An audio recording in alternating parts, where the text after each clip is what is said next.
Okay. All right. So, hello everybody. It's me, Francisco here, and this is Sports Goofs number 192. Joined by my good buddy Charles here.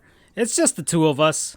Once again, we're out here. Or is it? Oh, well, hello. So, hey, Andrew's back after a long hiatus, and I switched the game that was in the background because I had the Panthers and the Flyers on, and then I realized the Heat are facing the Magic today, so why not have that in the background now that Andrew's come back for this episode? Yeah. So, yeah, the Orlando Magic, who are now, I guess, the best basketball team in Florida right now.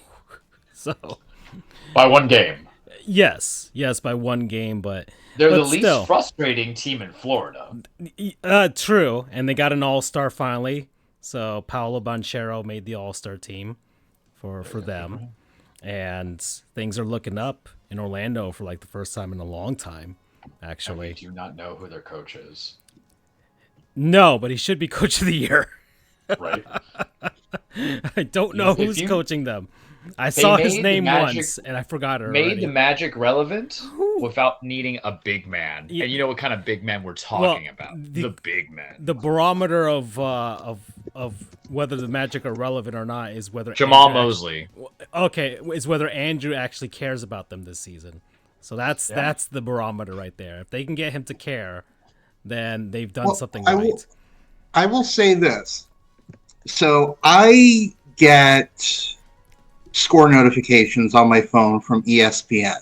Mm-hmm. And, I've always had, the Lightning, the Rays, the what have you. I have all those teams. I get their scores.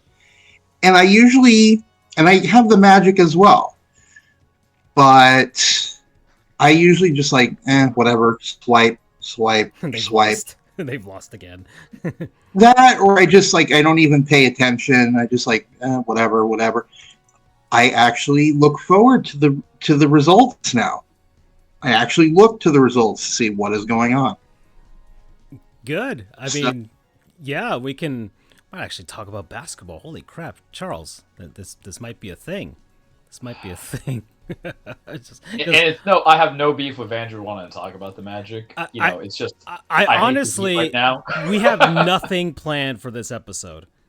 And the thing is, I love how Andrew comes back with a return of nothing.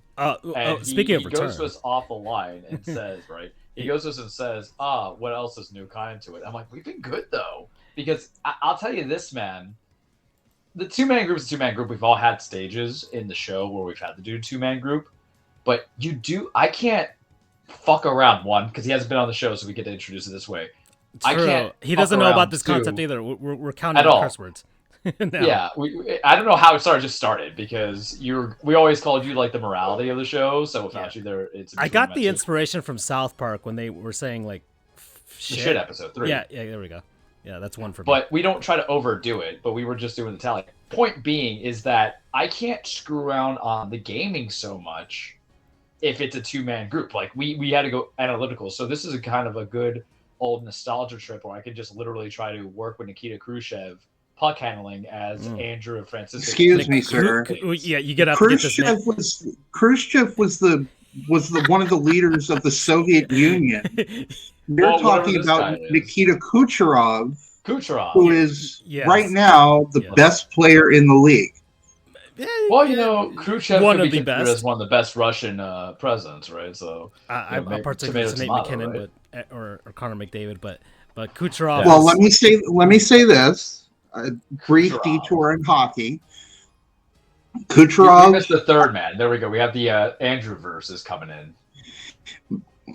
Kucherov is the points leader as of the All-Star break. I haven't been following who has started playing again after the break.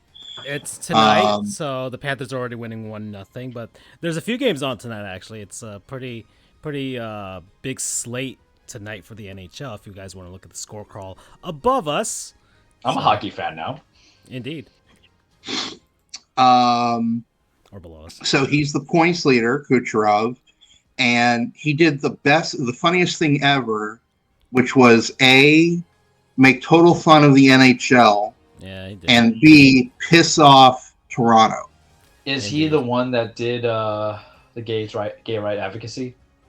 No. No. This is concerning the, and I'm gonna just kind of wasn't like I might get confused with another player where the NHL was hating on any kind of pride thing, and not just pride because of Stalin. Yeah, they still do. Yeah. But I'm going to bring up Nikita Kucherov's numbers up here because we're here now. We'll talk about them. And then I want to kind of do a little bit of a deep dive on the Orlando Magic because I have no idea what's going on with that team. And I probably should. But Nikita Kucherov, I've got his hockey reference page up right now on the big screen. Not Khrushchev.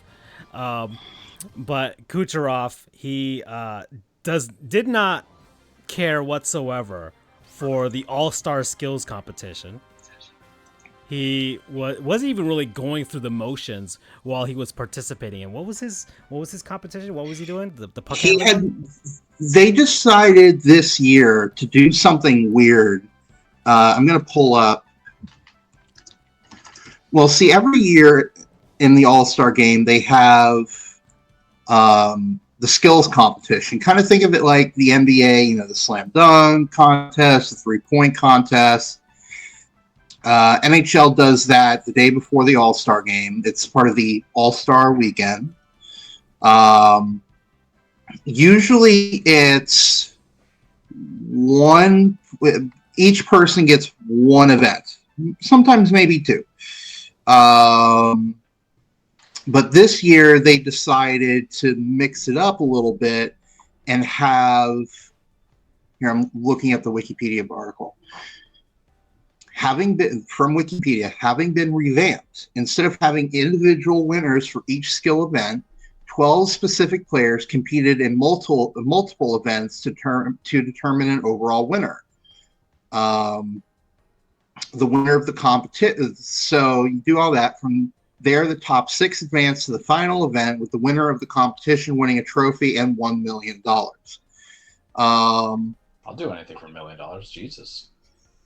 So the players were David Pastrnak, Nathan MacKinnon, Cale Makar, Connor McDavid, Leon Draisaitl. Jack Hughes was supposed to, but was injured, did not play. Nikita Kucherov, Austin Matthews, William Nylander, Quinn Hughes, JT Miller, Elias Pettersson, and Matthew Barzal subbing in for Jack Hughes. So Kucherov did the one-timer event, the passing challenge, the stick handling, yes, that accuracy, and that was it. So Nikita Kucherov, there's just one. He just didn't give a shit. That's 2. He really did not care whatsoever. In what capacity, though? Like, he did not want to be in Toronto that weekend. He wanted to be in Tampa in nice warm weather, just taking a break from hockey. Instead, he has to go all the way up there, all the way to Toronto, and participate in this competition he doesn't give a shit about. 3. And because I don't know if this is how the NBA does it, but the NHL, kind of like MLB, now that I think about it, at least one player from each team goes to the All-Star game. Yeah. No matter how shit the team is. Now the NHL does it. The NHL does it where each team at least gets one rep because they have these... not an all-star game. Contest. Yeah, it's an all-star tournament, not an all-star game. It's a 3-on-3 tournament amongst players from. It was the divisions, but this year they decided to change it up again to have different selections of players be captains, along with like these celebrity. Kind of like captains. what the NBA does with Team Giannis and Team LeBron Exactly. and some shit. Yes, the Which NHL did that they're briefly. gonna change Actually, the NHL came up with that first before the NBA did. So that's the style competition. So yes, each team does get a rep. It helps with people actually paying attention to the All-Star game because at least one guy is going to be there for your team. But the NHL used to be like the NBA where not every team got a rep. So there you go. So Kucherov, the thing about Kucherov, you have to realize, and I mean, I don't know Kucherov personally, but being a Lightning fan, you come to know the tendencies and the behavior of these players. Kucherov is not someone who will entertain giving fan service just for fan service. Mm-hmm. It's not like he doesn't care about fans. He does. He's a fan favorite. He loves the fans. He takes pictures. Nice guy from all indications. I mean, like I said, I don't know him personally, but I haven't heard any bad stuff about him of being an asshole or whatever. Too. But he would not be a good captain who is someone who is going to field questions, be the public face of the franchise. There was that incident where it was at the NHL awards. It was the season that they blew the series against the Columbus Blue Jackets. Yeah. And Keenan Thompson was the host and made fun of the Lightning for blowing the series against the Blue Jackets. And Kucherov, who was there, who was one of, I guess, a Hart Trophy candidate. I don't know if Did he he won pull it that Will year. Smith? And he didn't. That would have been great. It would have been great for the NHL if he went up there and slapped Keenan in the Thompson face. hasn't done anything wrong. You leave Good Burger out of this. And Mighty Ducks too. Yeah, right? Hold on, how relevant? Well, that's the reason why he was hosting it. And Kucherov was just sitting there seething. Couldn't say anything because that was before they could prove themselves in the future. But yeah, sitting there seething. And I guess some NHL fans don't really like Kucherov outside of Tampa because of maybe his abrasiveness. Huh? Is he a Brad Marchand kind of guy? No, not really. No. Not in that sense. Not as far as personality. He's just kind of like abrasive. I don't know, man. I'm trying to think of a pitcher like in baseball. Madison Bumgarner, a little bit in some sense. Wait, we hate Madison Bumgarner? No. Just the style of attitude. He's just there just for that, and I don't know, man. I'm trying to compare. He's just there to get paid and do his job. Yes, in that sense, yes. And right, but it's not. But to clarify, it's also not.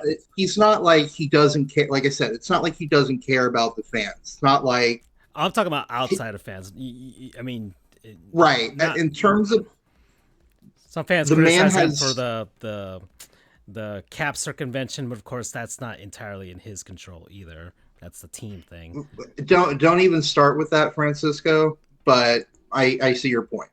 But anyway, when it comes to hockey, his mission is win cups. That's it. So he's not there for the festivities of the All-Star game. He's been there plenty of times. He's at a point where he's like, I don't have to be here for this no more. I feel like you guys told me this is the hockey equivalent of Barry Sanders. Doesn't do the touchdown celebration. He just gives a ball to the ref and that's it. Yeah. Anyways. Yeah, it's actually. Anyways, can we keep talking about so that's Nikita Kucherov, but you should know who he is and his numbers because this season he's played 49 games, which I think is every game for the Lightning this season. And if not, actually, we've got 49 games, and he's got 85 points already, which is fucking ridiculous. 4. You got it. 5. You're at 5. He's got 32 goals right now, so he's on pace. Maybe. Oh wait, I'm sorry. 60. We don't curse anymore. Sorry. No, we curse. We do, but we tally it. We tally it now. Just to kind of keep us in check. Tally up. There's no prize at the end of it for whoever does it. Yeah, the least. It's just kind of fun. But yes, yeah, it's kind of fun. Anyways, so he's got 32 goals. He might, if stays on this pace, get close to 60, or might get to it, depending on what's the highest score. If he gets like a couple hat tricks here and there, Who's the highest scorer? Well, what's the highest score? Is it 60 around that area? Well, 60's like hitting. Gosh, man. I mean, that's like a 50 homer season, Okay. Yeah. It doesn't happen a whole lot. Yeah. Okay. Well, it doesn't happen a whole lot these days. It used to happen all the time back in the 70s and 80s and 90s because goalies just weren't. They sucked. Yeah. The goalies sucked. Before it wasn't before the 90s. The goalies pretty much all sucked. It wasn't fully theirs to blame because they just hadn't invented the butterfly style, and the which wasn't as good or as light or anything like that. So we can do a. Do you all still do Learn a Goof? I mean, we're kind of doing it now. Well, I can do a Learn a Goof. We can do a Learn a Goof about butterfly style another time. But anyway, so 60 is pretty much the best you're going to be able to do in a season at this point. If you somehow hit 70, that would be. I guess you could almost think of it like in baseball, like home runs. If you hit 70, it's like you hit 60 home runs. You're in the Panthers. Players pretty much that rarefied air right there. But Aaron Judge 62 or 63. Yeah, essentially. So, but Kucherov's game, we're a little bit surprised by this because yes, Kucherov can score, but he's more known as a playmaker and a passer. Okay. So to see him score this many goals so far is pretty impressive, but his passing is off the charts, and he has become, at least on the power play, essentially the right-wing version of Steven Stamkos. Stamkos is infamous for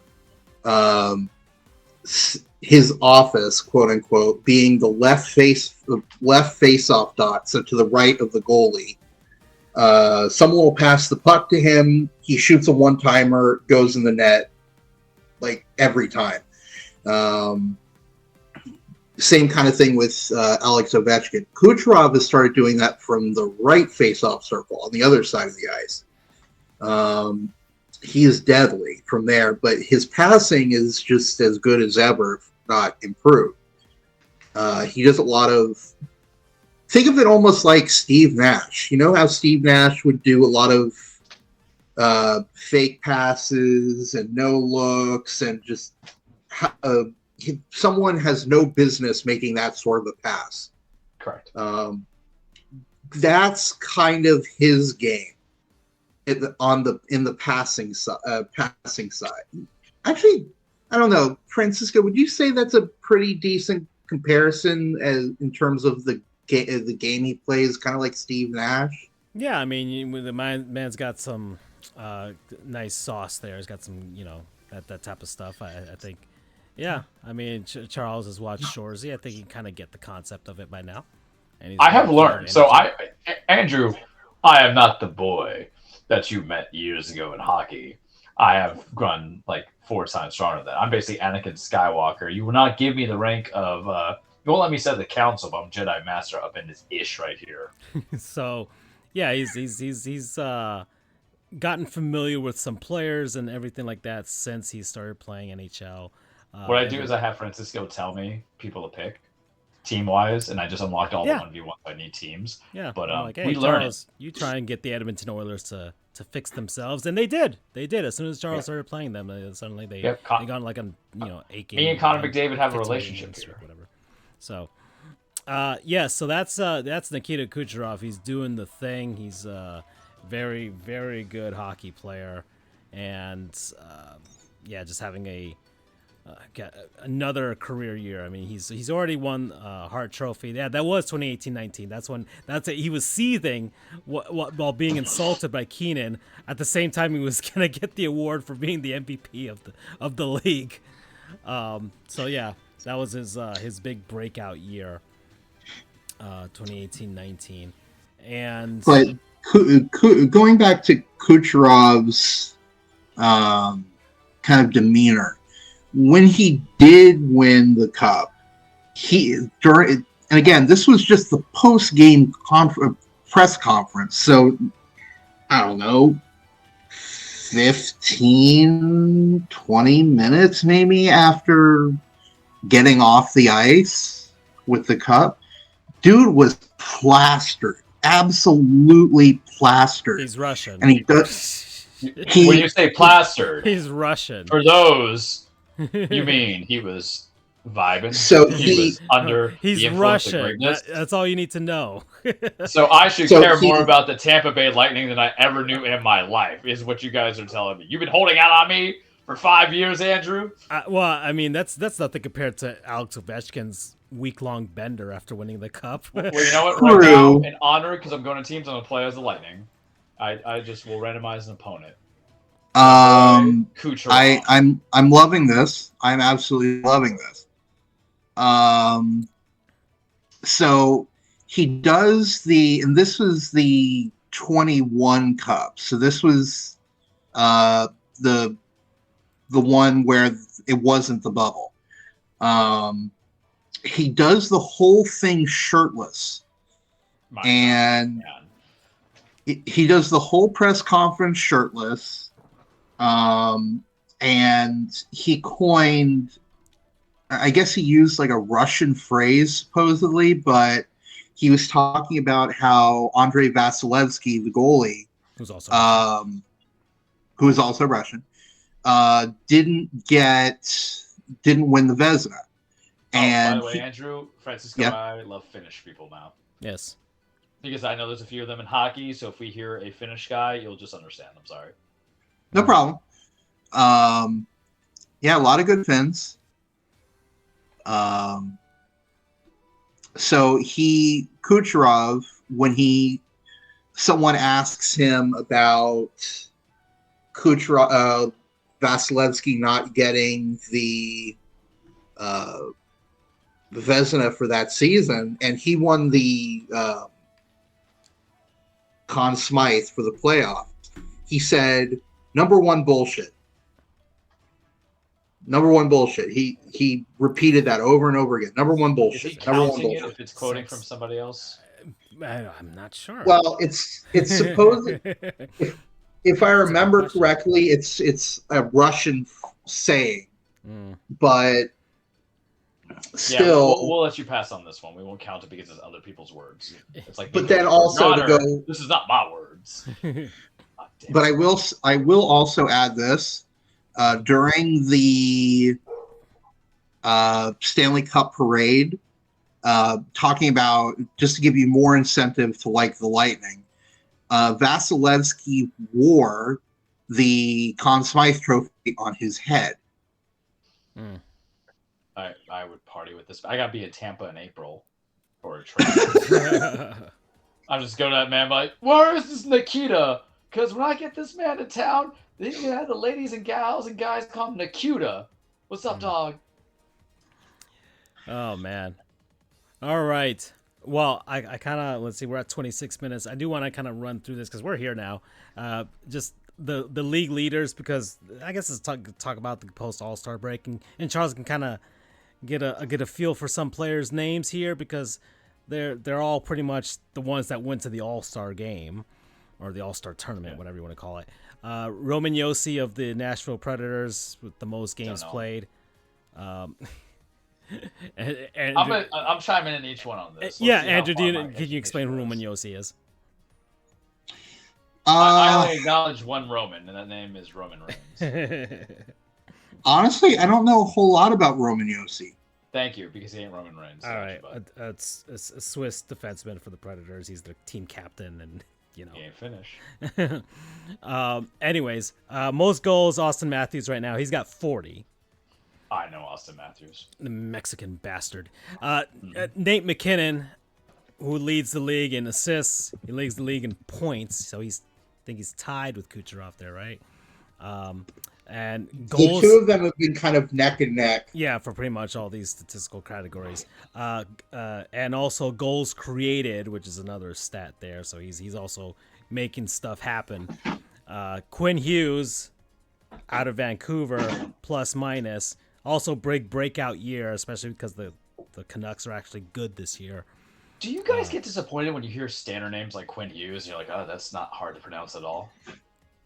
Yeah. I mean, in hockey, I say this as I'm looking at some. Yeah, exactly. I guess for you, it's not as exotic. You know what I mean? Like I'm looking at this guy called Braden Point on your team, Andrew. And I'm like, what? I don't get tongue tied on this. Yeah. Let's see. You haven't seen some of the crazy names like. I've seen some, but you don't know my power just yet. Like here, I'm gonna put something in chat. The name of two players. I'm going to see how you think it's pronounced. I said Charles the one of all the Finnish players' names and how to pronounce them. All right. So as I'm looking to see if Charles needs Duolingo, Francisco, continue. All right. So I'm going to keep going here. So we've got, gosh darn it. Man, I got tongue-tied there, but Liam O'Brien, forward out of Arizona. He's got the most penalty minutes, but he's a feisty boy, a fighter. He's an enforcer, so that's why you got a bunch of penalty minutes out there in Arizona. Austin Matthews with the most even strength goals, so that means not on the power play. So he's got the most there. Most power play goals is Sam Reinhart in Florida. I know Sam Reinhart. Yeah, he's got 20 goals there on just the power play alone. Shorthanded goals, so shorties are Simon Holmstrom of the New York Islanders. He's got 5 of them. So Charles, you know what shorty is, right? No. I mean, listen, as a white Hispanic male, shorty's a different kind of thing for me. A shorty is a short... A certain man in his chat said the shorty mom at the gym. Just saying, it wasn't me, guys. I know. Charles, check the chat. Check the chat real quick. Guys, I hold on thought. I pretty Ricky. So when I hear shorty, I think of that band, bud. All right, let's do the side names. What the fuck? 6. Arbor, Hekash, and Brady Skihay. I know. So the first one is Arbor Jack Guy. Yeah, well, that's a jack off name right there. And the second one is Brady Shea. Get the fuck out of here. Hey. I mean, I get Shea actually for whatever reason. The other one, no.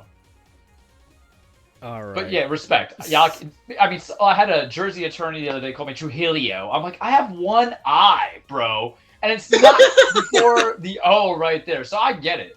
I scored with Luke Glendening. So thank you. But man's missing it too. Yeah, so I get it. Whatever. Everybody's going to mispronounce our names. All right. Dave Pasternak out of Boston. He's got 248 shots. Got the most shots. Shooting percentage, Sam Reinhart. Everything's pretty much going in for him at this point. 27.6% of his shots are going in. Austin Matthews got 4 hat tricks. He's also got the most goals per game. Assists per game, Connor McJesus. Nikita Kucherov's got the most points per game. He's at 1.73, so he's nearly scoring 2 points a game. And also creating the most goals per game as well. And a bunch of other numbers. Let me see the goalie stuff here. The goals against average right now, Aiden Hill out of Vegas at 1.94. He's also got the best save percentage at .936, so he's saving 93.6% of the shots he's facing, Charles. Ilya Sorokin out New York, Belmont. That's a cool ass name. Stakes. Yeah. Got the most saves for the season so far as well. He's also faced the most shots because of that, so he's just getting peppered. So what? There's just a bad defensive team right there. Yeah, I mean the Islanders fired their coach and hired a crazy man named Patrick Waugh. So There was a lot of firing. So I had a, and what I need people to understand for the 5 people who listen, there's an oversaturation of like newsfeed when it comes to any kind of sport. And as me and my buddy Tony were talking about, like the need of me going back into boxing, understand boxing, I try to keep up on these coaches' firings to see like what the actual importance of it was. And hockey had like 3, I think, and I was generally like, oh god, yeah, I'm confused. Hockey is, yeah, there's weird definitely sport, a coaching carousel right now. Patrick Waugh is back, so this is his first NHL. Wow. You gotta say like Waluigi or Wario. So Patrick Waugh. Patrick Waugh. Patrick Although- Waugh. Charles, how do you spell Waugh? How do you spell Waugh? I mean, for me, it'll probably be WAH. Not even close. Not even Okay, close. just tell me. Let's hear this. ROY. It's spelled like Roy. Yeah. So Brandon Waugh. What? Yep. Portland. Like, so, if anything, you give me like LaCroix. Look, Well, and you know what? It's not my French, place. That's It is. why. It is. Well, maybe Freedom Fries was the right way to go, but So, it's not my place. I had to ask, and apparently, Waugh, he's French Canadian. It's au revoir, right? That's all. The only way I can think of here. This is a good episode. And supposedly, Waugh is a French type of pronunciation for king or royal. From what I could be totally wrong here. Yeah, like But- Viceroy. You know. Right. Yeah. Did they just like steal the Royal, Hispanic Waugh. form of king? Maybe it's like Reyes. Maybe it's like the Yeah. version of Reyes. That's what I'm thinking of. Yeah. So, anyways, Tristan Jarry on Pittsburgh's got the most shutouts, and a bunch of other stuff. Connor Hellebuck's up there as well with a bunch of stuff too. So yeah, that's the NHL leaderboards for a bunch of stats and everything like that. I would like to talk about the Orlando Magic now because I have no idea what the f what is going on over there. What is Best happening in basketball team Orlando? Florida, that's not the Miami Hurricanes. All right. Yeah. Well, they scored like 30 points. the other Technically, day. FAU is. Hold on. Yeah, FAU is the top. let's shut our basketball mouths here, team. gentlemen. There we go. Top basketball team in the state of Florida right now. Hoot. All right, so the Orlando Magic. What is going on over there? What is happening? I gotta reset this 1 second. But, I'll segue a little bit for you as you're resetting if you want. yeah. So All right, so we're in like year 3, I think, of Jamar Mosley kicking in, and what happened is you have the Wagner brothers, you have Paolo Banchero, who seemed to be the only good one out of that draft that came out a couple of years ago, and I think you just finally had like the unevenness of the East finally come into fruition. It's a world where like the Cavaliers is number 2 in the East without LeBron James. they're hot right The now. Knicks are doing very well. The Heat are literally playing like they played like every year since there has been no LeBron on that team. And I will tell you, as someone who hasn't had eyes on the Magic since Dwight Howard was playing, and I loved Dwight Howard back in 2007, 2008. The man was just an animal. He was one of those great generational players, especially for a dying position. We would agree, right? But it is something to look at because I got Paolo's numbers up here. Averaging, mind you, the kid's, 2 years into the league now? 23 points a game, 5.1 assist. You have the Moritz Wagner, who's shooting pretty well. Markelle Fultz, who never got a fair shake in Philly because Philly is where he went to die, obviously. And Wendell Carter Jr. is leading up, and you have Jalen Suggs, who's another pick. It feels like kind of like the perfect storm. I don't know if they're a threat or not. You know, right now it's 18-9 Miami, but we know one thing about basketball. It's a game of runs. But I think it's kind of like best for business for out of all teams in the East that you have a little bit of parity because you have the Celtics at 1, so not surprising at all. Andrew, you haven't been in, but we were saying that they were going to be probably the best team throughout the regular season. Come talk to me in postseason. Joe Mazzulla, just saying. Well, weren't they Yeah, the top seed last year? No, Were they it was the Milwaukee. No, it was 'cause the Bucks. It was because the Heat Bucks. knocked them out. We broke everybody's hearts last week Mhm. or last year. Just understand, we were the girl and the guy that you called ugly, and we came back for summer camp. Respect it. Cleveland Cavaliers, and this is the problem because Andrew had put in the chat of a hypothetical trade that one of his boys at UCF had put in about Donovan Mitchell, and we're never going to get him because now they're good again. Milwaukee Bucks with Doc Rivers getting appointed as coaching the East. That's why I can't take the All-Star game seriously. The Knicks at 4, the 76ers at 5, and you know what, Andrew, this might benefit you guys because Joel Embiid has a torn meniscus. That is the straw that stirs the shake over there. Maxley, I don't know how far they go. The Pacers are the Pacers. The Magic are the Magic. The Heat are the Heat. Once again, at playoff. I hate the playoff. You guys know this. And then the Bulls and Hawks. So this is good parity. And Orlando might be something to keep an eye on when you have other teams that are selling the farm. So all I'm saying is the youth movement plus a little bit of luck equals maybe back to back in 3 years' time. Playoff appearance is a good win. Take it away, Francisco. Yeah, I just want to go through the numbers here. So, just looking at the stats, because once again, I did not know who was comprised of this team, right? Mm-hmm. I've heard of Jalen Suggs. I know Paolo's there, and I remember Markelle Fultz being there as well. So, just who is on this team and what has been going on. So, like right now, so Paolo's basically the one that's leading the charge here for this team. He's got the most points for the team. Then Franz Wagner, Jalen Suggs, Cole Anthony, and Moritz Wagner as well are their top scorers right now. And then everybody else kind of falls in line after that with their other units here. Let's see, as far as points per game. So we got Paolo's averaging 23 right now. Yep. Franz is averaging 20.8. And then you got Jalen Suggs and actually Jalen Suggs at 12.3, 12.1, 11.4, 11.2 for Anthony Wagner and Wendell Carter Jr. Who's, I guess. Then we've got. I just want to see what their assists are. Who's making that? So Paolo's also leading them assists per game, 5.1. Then 4 for Franz Wagner, Markelle Fultz at 3.6, and 3.2 for Cole Anthony and Joe Ingles at 3.1. Steals. That's Markelle Fultz and Jalen Suggs at 1.4.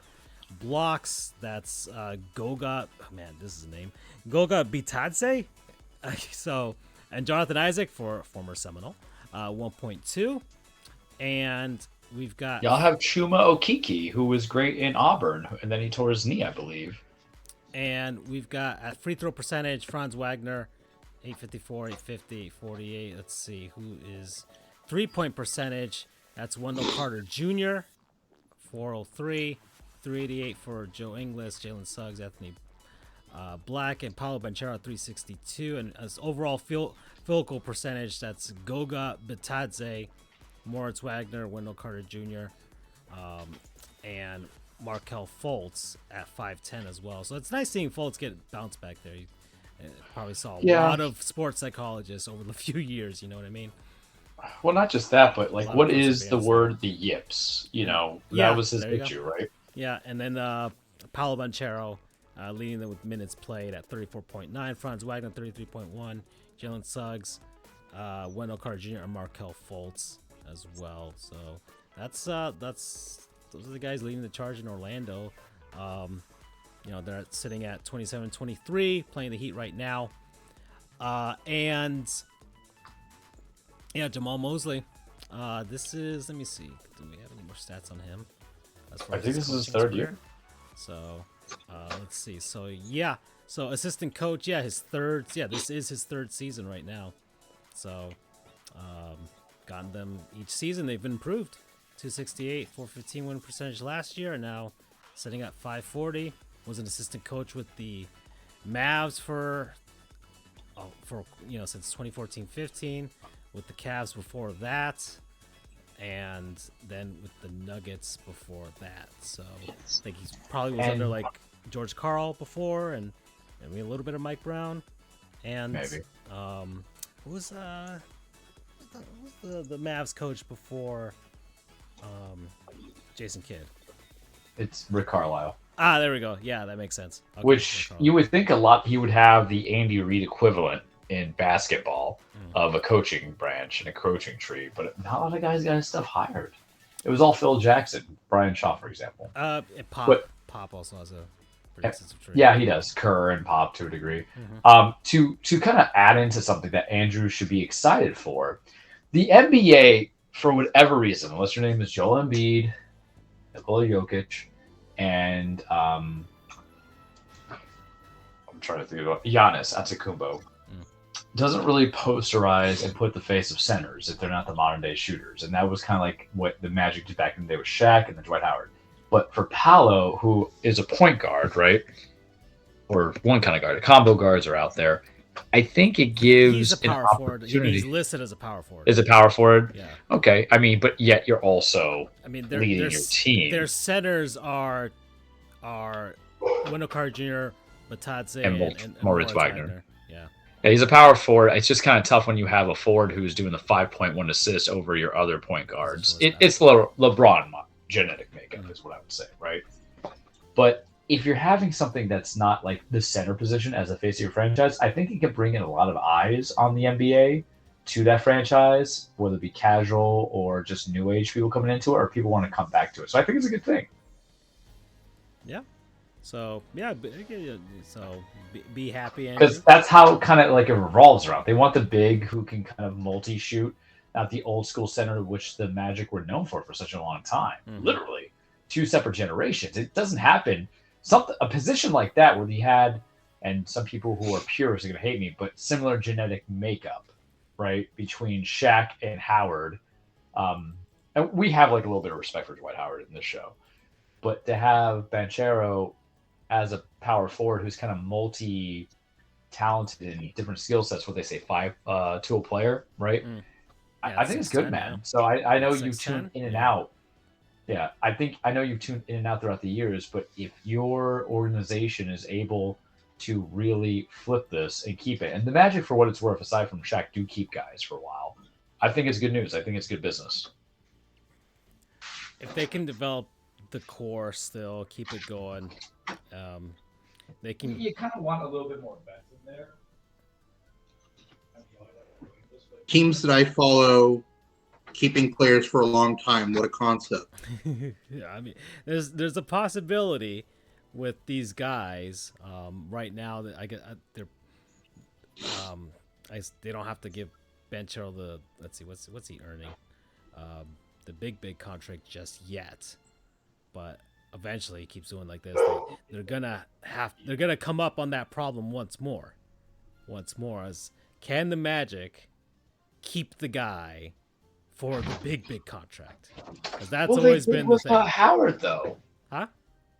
I think they did with Howard. They gave him money, but the multi-trade contract was too much. Yeah, and then he had problems with Stan Van, and there was some other stuff there. But here, it seems like they've got all the makings of something that can move forward with some actual success, and probably give the one guy the big contract to have him stay in Orlando for the first time ever. So that's the thing here. All right, well, we're at 45 minutes. I talked about the things I wanted to talk about. The Marlins haven't done crap for as far as free agents. They are the only team to not have signed a free agent this offseason. It's Hi. Yeah, it is. It is my spiral, Charles. The Marlins are my spiral. It is pretty pathetic what's going on now. People are at each other's throats because the Marlins are not wearing their throwback uniforms this year. And because they've given us nothing this offseason, we're all killing each other over the fact that that's not happening. And I'm leading the charge, actually. I'm stirring the discourse here with regards to it because I'm Marlins historian. And how are you stirring the charge? Do the plug. Damn it. Yeah, you want to know how he's leading the charge and sounding the trumpets? On the Twitter. Follow us on the Twitter, aka X, Charles the True, Debt Free Holidays, FJO, I gotta speak. FJO JR, and then sports_goofs, Marlin historian. The big highlight, Panthers historian. You guys should follow it because hockey season happening. If you go on Marlins historian, you're really just gonna get a lot of gripings. Yes. If you go on Panthers historian, you get possibly possibly a good kind of Twitter bandwagon to build off if you are disinterested in hockey, or you need to find the perfect South Florida team for possibly the Stanley Cup Finals. All right. Yeah, so that's what's going on with me in the sports world right now. I have no idea. Andrew, what's going What's college up? college Show, football. segment. I mean, sheesh, man. Sheesh. So much has happened. Yeah, Nick Saban's gone, right? There's conference realignments and all this other stuff. NIL saw lawsuits and Jim Harbaugh's gone. Yeah, Jim Harbaugh's done. Cheated and took all the money and ran away, just like Pete Carroll, right? So He Brett Favre'd it. yeah, And I would say it's more like Pete Carroll in that he left just before the Sanctions Act dropped. yeah, exactly. So he can just stay in the NFL and just be there forever and retire in Los Angeles. You have DeBoer going to Alabama, which is questionable considering the fact that the offense can move anything against a mid-Michigan team. Just saying. How's Michigan? Yeah. Mid-Chicken? How do you Mid-Chicken. feel about Mid-cheat Michigan. again. Mid-Cheat-Gen? Okay. How do you feel about UCF's first season and what the Big 12 is we're in? Yeah. Yes. Okay. Let's hear those feedbacks. Well, it's interesting. It is both exactly like I predicted preseason and also supremely disappointing. And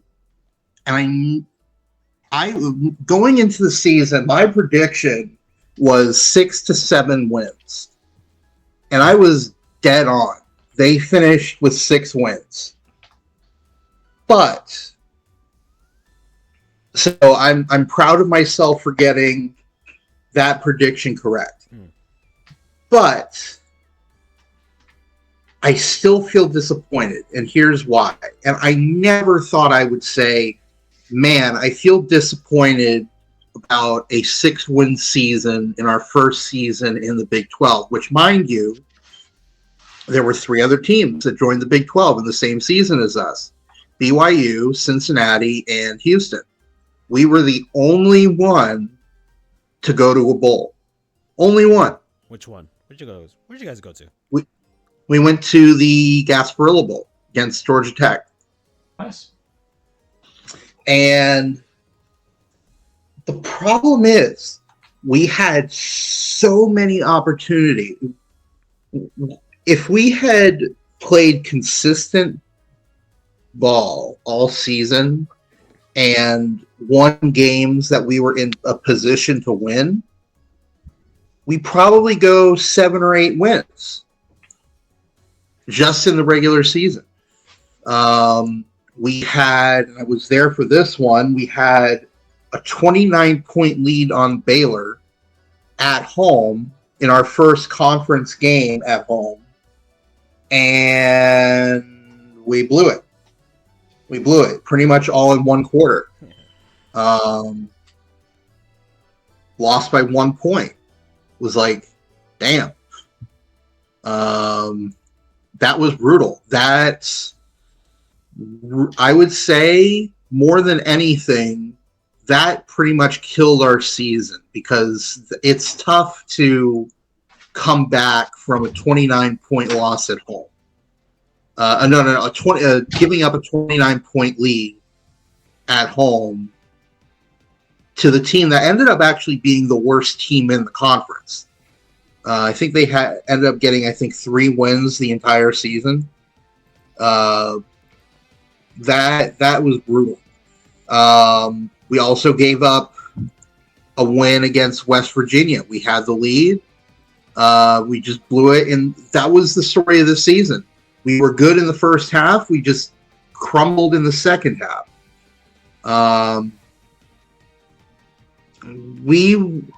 Between that game, between West Virginia, Baylor, and maybe 1 or 2 other games, if we just played consistent ball and won the games that we should have won, we get 8 or 9 wins. But no.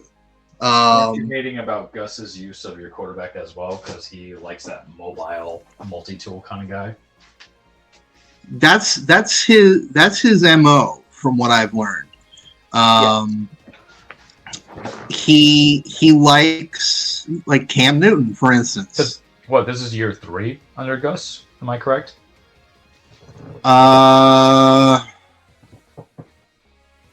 Yes.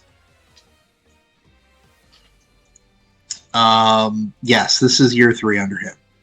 Okay. And we're starting to see a lot of the gripes that Auburn fans had about him, which is he wins inexplicable games that they had no business winning, and then they lose games that they had no business losing.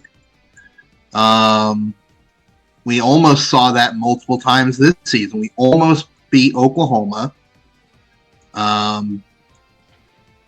We almost beat Oklahoma. We beat the living daylights out of Oklahoma State, who had, well, prior to that game at least, was a Heisman frontrunner at running back in Ollie Gordon. They held him to, I think, 20 yards.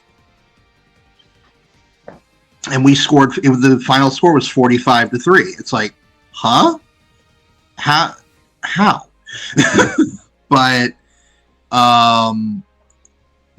yeah, it's a weird mix to say, oh, I'm disappointed in a 6-win season in our first year in the conference, but it could have been more. There were a few that would have, especially that Oklahoma game, that would have been. Oh, that would have been monumental.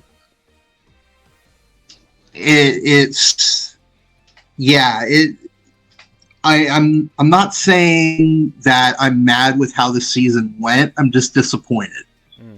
Well, they got a few leaving the Big 12, so right. So this is the opportunity for UCF to kind of get more eyes on your program and your college, not just recruiting wise, but just that big money and that also that media coverage, right?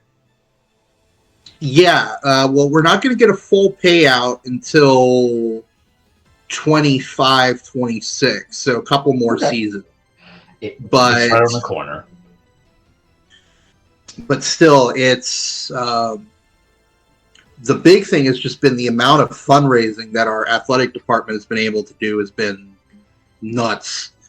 So it's being in this new conference has already paid dividends, both monetarily, but then also with recruiting, and not just in football. Let me go to men's basketball for a second. They beat number 3 Kansas. That's true. At home. Some blue bloods in that conference. They beat Texas at Texas in Austin. And I'm not sure if you guys heard the whole Texas's head coach saying, "Oh, they're classless," and for the horns down thing. Horns down. And now everybody's going to be doing that harder now. Mm-hmm. We've already solidified our place in the conference just by doing that. Because of that, because yeah, it 6. Yeah, no one likes Texas, so like no one's gonna feel. Yeah, no one's gonna feel for this team. Exactly, they can go fuck themselves. 7. Yeah, although they still have to go to the SEC. But here's the other thing, though.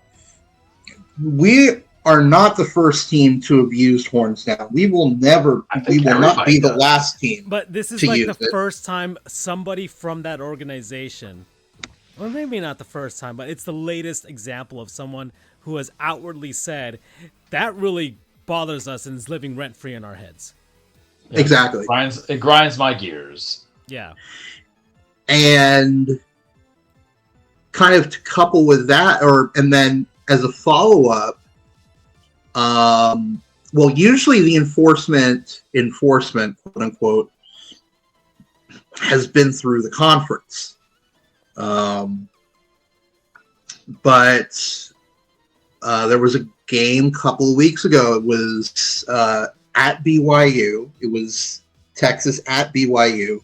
There was a group of kids in the student section, first row, that wore T-shirts that one letter each that spelled out "horns down."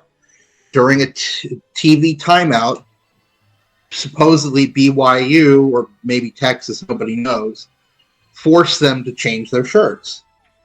What? They get so butthurt over horns down. Like, what has Texas done to warrant this kind of like autonomy? At first off, their basket. I mean, what KD went there, right, for like a season. So yeah, but like, their basketball program's not really known for anything, right? So yeah, not really. Not even venture the football program. I'm looking at the standings right now. They're 15-7, but they're only 4-5 in conference play. Yeah, which is the same record as UCF, by the way. In conference play matters most. So conference play matters most, especially when you have Kansas. You have number 4 Kansas, number 5 Houston, number 13 Baylor, number 14 Iowa State, and number 23 Texas Tech in your conference. So yeah, this conference is brutal. Mm-hmm. And our men's basketball team has historically not been that great. They have not been. Y'all have Ball, right? That's the only guy I remember. Not everybody can be FAU. Taco Fall. Thank you. I knew it was a big guy. We had Taco, and I think there was a very famous. Hold on, let me look it up. There's a 35-22 Heat Magic.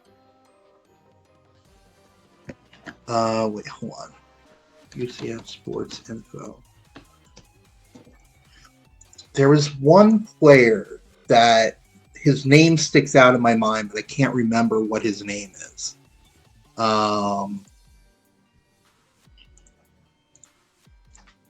Here we go. NBA. All right, so we have Taylor Hendricks. Taylor Hendricks played for us. Matt Williams, although they played just 1 year. Jermaine Taylor. The Jordan brothers, right? Michael Jordan's sons played there. Yeah. Marcus and God, I forget the other brother's name. That's so bad. The one dating Kevin's ex-wife. I'm sorry. Whoa, Jermaine Taylor only played 2 years. Interesting. Yeah, we have not had a whole lot of guys go into the association. Well, not a lot of people do, and I think that's what people need to remember when it comes to basketball. All those schools, all those players. Yeah, and if you're not from a blue blood, and that league in particular, because you only get 12 players on a roster. Yeah, 15 players, and there's only 60 players drafted every year, and the G League is comprised of the extras, some of those, and now they don't even have college guys anymore, and international players now, right? So especially now international, you got more competition for players coming from over there. So yeah, I mean, it's not as easy to crack. There's not as many roster spots like in NFL. You'll have some guy from like, I don't know what. You'll have a Brock Purdy, a 7th rounder. Yeah, or freaking Allen from Wyoming. I mean, sheesh. Was a guy from right. Wyoming ever been in the NBA? So I think the biggest name player we've had was Jermaine Taylor. Although Taylor Hendricks did get drafted number 9, so we'll see how that pans out. This year? But yeah, I overall, this has been a great move for UCF. Some of my friends disagree. They think we should have stayed in the American Athletic Conference. Absolutely. Because The Based on basketball, or no, just their argument is based solely on football. And let me explain why. Their argument is with the expanded playoff coming up, which is as of right now, but it's likely to change. You know what? I'll just go with the likely change. It's going to be 5+7, as they're calling it, where it's going to be the top 5 conference champions, which basically means the Power Four, RIP Pac-12, the Power Four, and then the top group of 5, which the group of 5 is generally the best conference, and generally whoever wins the American get, at least in the current format, gets of a guaranteed spot in a sense. Correct. Like, let's see, last year it was Tulane. UCF got it in 2017 and 2018. Houston did it and beat Florida State. Ha ha ha ha. Yeah, generally, or Cincinnati, they went to the actual playoff in that year. But yeah, I think all but 2 or 3 seasons under the current system, the winner of the American was the one that was the group of 5 representative. So my friend's argument, which I disagree with wholeheartedly, is that under the new system, starting next season, it would behoove us to be in a easier conference, quote unquote, so we would have constant access or easier access to getting that playoff spot as the top group of 5 team. Their argument is flawed because it's not accounting for the other dozen or so teams in the on campus. Not to mention, there's a whole lot of money for being in a Power 5 conference, and the recruiting goes through the roof.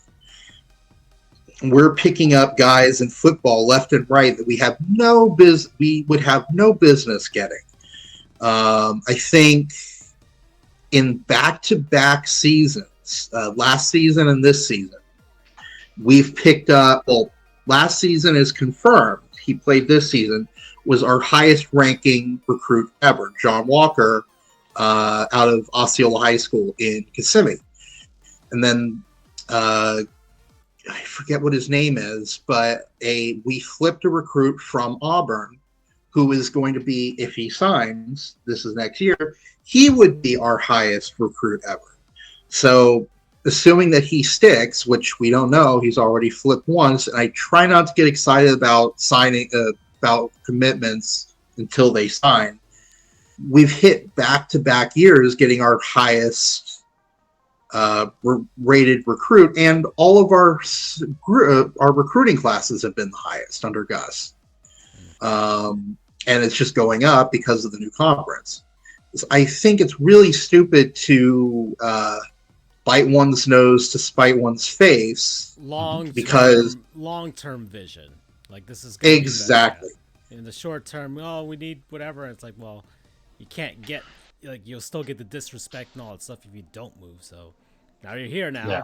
You're with the big boys now, so it's time. Yeah, and who knows? I mean, we're probably not going to be in constant contention for a conference championship while we're in the Big 12, but who is? I mean, really, it was just Oklahoma.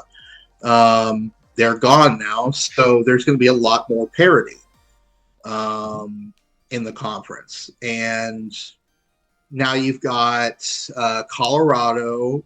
You've got the 4 corner schools coming in. You got Colorado, Arizona, Arizona State, and Utah coming into the conference starting next year.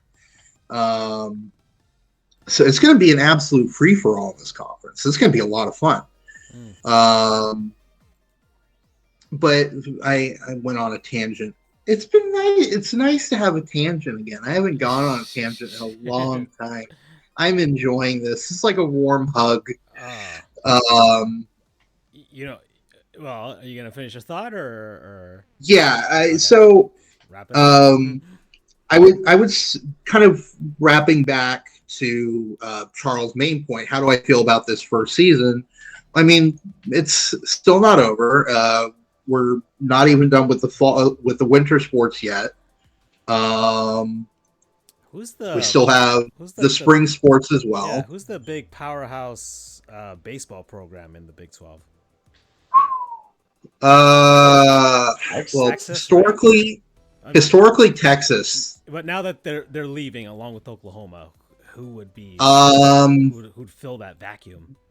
maybe OSU.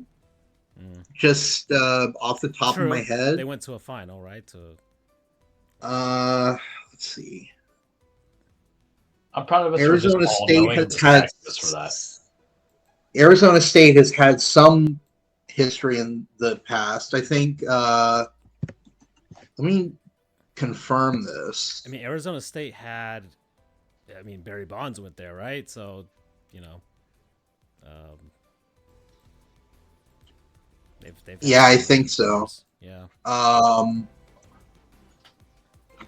Houston's pretty Hey, decent, I think. we're at an hour and 8 minutes. I just kind of wrap the Big 12 Yeah, yeah, CF thing, and then we'll move on. But yeah. here's the question that I had. So definitely Texas. Let me see. I know Texas Tech has had some recent good times. So let's see. So as far as conference tournament titles, since I guess 2011 is when they started this in the Big 12, it's Texas has the most. They've got 5. They've appeared 22 times, and then Nebraska, but they're not in that anymore, right? So Correct. They're in the Big Ten. So TCU's got 4, along with 10 appearances there. Oklahoma, but they're going to leave. Then Oklahoma State has got 3 tourney titles. Then Baylor, Kansas, Missouri. Actually, Mizzou's gone too. And then Texas Tech all have 1. And then like Kansas State and West Virginia have nothing. Have never even. Well, see, there you go. It's a bummer in terms of the losing your big teams in Texas and Oklahoma. Those are the ones that really brought in the money. Let's be honest. But the amount of money that the teams are getting for the contract is not changing, because even though they're leaving, and it's just going to introduce more even competition. At least in most of the sports, unless it's like women's basketball, where it's pretty much dominated by Baylor, or men's basketball, where it's pretty much dominated by Kansas. But it's a free-for-all in most of the other sports, so it'll be fun. And again, money, lots of money. Okay. Well, speaking of things we spend our money on, or time and everything like that, that's a word from our non-sponsors and people and places and things and concepts, what have you, that we've been enjoying over the last week, and maybe Andrew over the last months or so. I guess I'll start because I already know what mine is. I kind of alluded to it last week, but I'm doing it now because I'm kind of getting back into watching things again. Now that Andrew, I'm no longer trying to beat 100 games per year now. It's slowed down. I'm trying to expand my horizons. You know, once we do the reboot of this show, we can get back to Frankly Frank, where you guys suggest, movies and TV shows or music for me to check out as well, so I can be less of a heathen out here. I did try the Publix Panthers sub, and actually I had 2 this week, but Andrew came back, and that was going to be the other one, Charles. So What's in the Panthers? You know what? I'm going to start with that one. I'm doing 2 this week, but it's my show, and I can do whatever I want. So the first one is the Publix Panthers sub. So the Florida Panthers starting this season have Publix as a big sponsor for them. And with that comes the few things. They've got now the front of the arena is now called the Publix Plaza.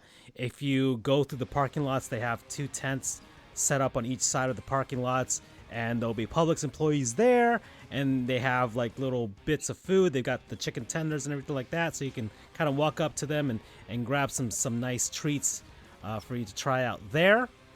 And this past week or so, they announced the Panthers sub.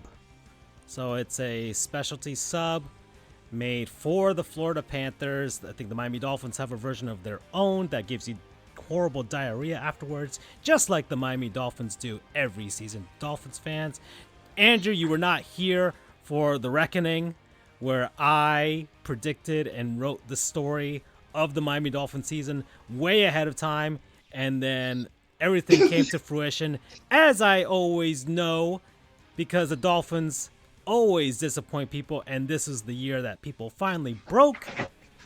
I think you may have seen my stuff that I posted along the way as the Dolphins' downfall happened, but I got incredibly stiff throughout that entire moment, especially those last couple weeks, and everybody just kind of knew the writing on the wall there.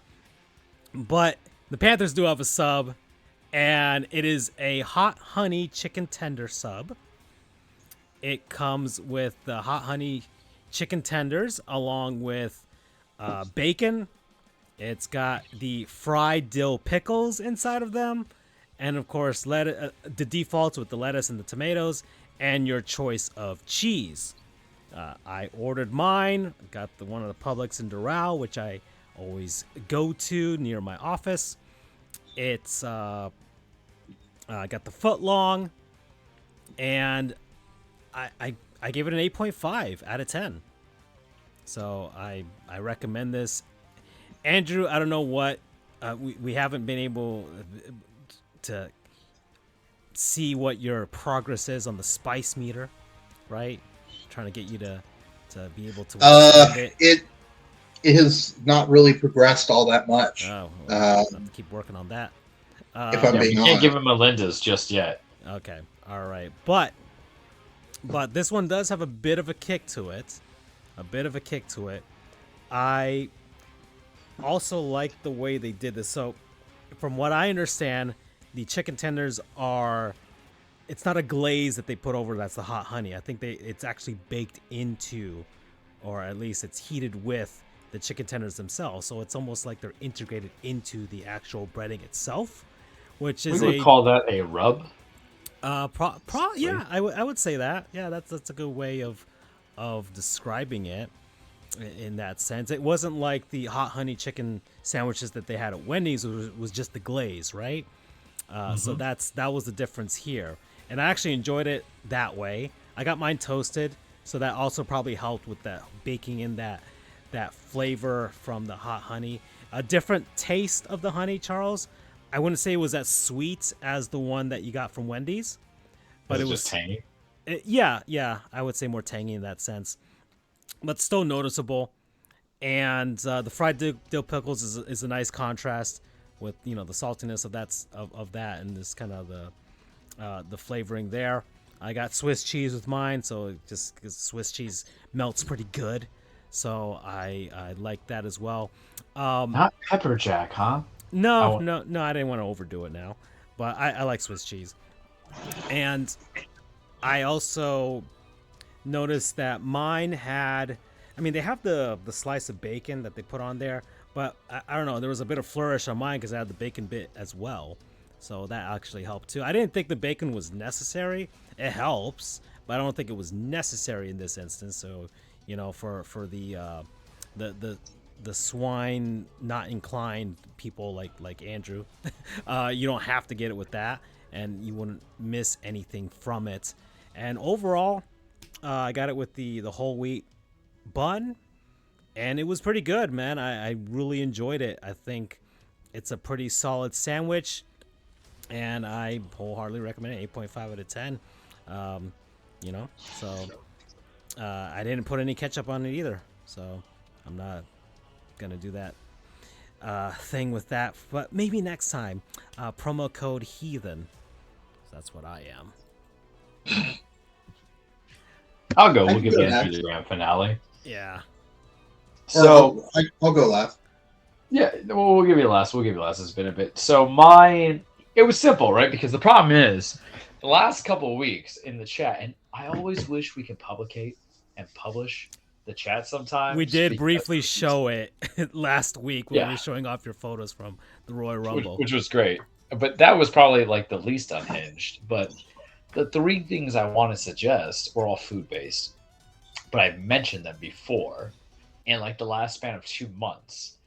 But you know, this is a sports show, everybody. But what we're going to transition to at some point when we reboot, relaunch, think Scrubs when it became the university, except they're actually going to be very good, is sometimes is a gaming session. So in the last 10 days, you know me, I find opportunity out of anything. And it was one of those rare situations where I actually had to pay for a game, but not by choice, because your boy bought pants off of Amazon, if you guys remember that group chat thread, and they didn't match my suit jacket. But your boy is not always technologically inclined, and he forgot to put the refund back on his debit card. So where to go to? Amazon credit. But lo and behold, about a month ago, a certain game went on sale that was the same price as what I had on a gift card from Amazon. So when you hear about games, there's the stuff that you've played that you love, and then you get certain people who tell you, oh, you gotta play this. And I'm an RPG guy. But if the year of 2024 video gaming for Francisco is about no longer doing 100 games, I would say the year of 2024 for video gaming for Charles is to kind of go outside your comfort zone a little bit, to carry over to 2023. So I had an SNES. I literally had only like 7 games because I bought it about circa 1999. So we were easily transitioning to the 3 pixel games, you know, going to the 64-bit era and all that fun jazz. But I never played, you know, what was it? It wasn't Super Mario RPG. It was called Mario RPG, Legend of 7 Stars. Super Mario RPG, Legend of 7 Stars, yes. Thank you.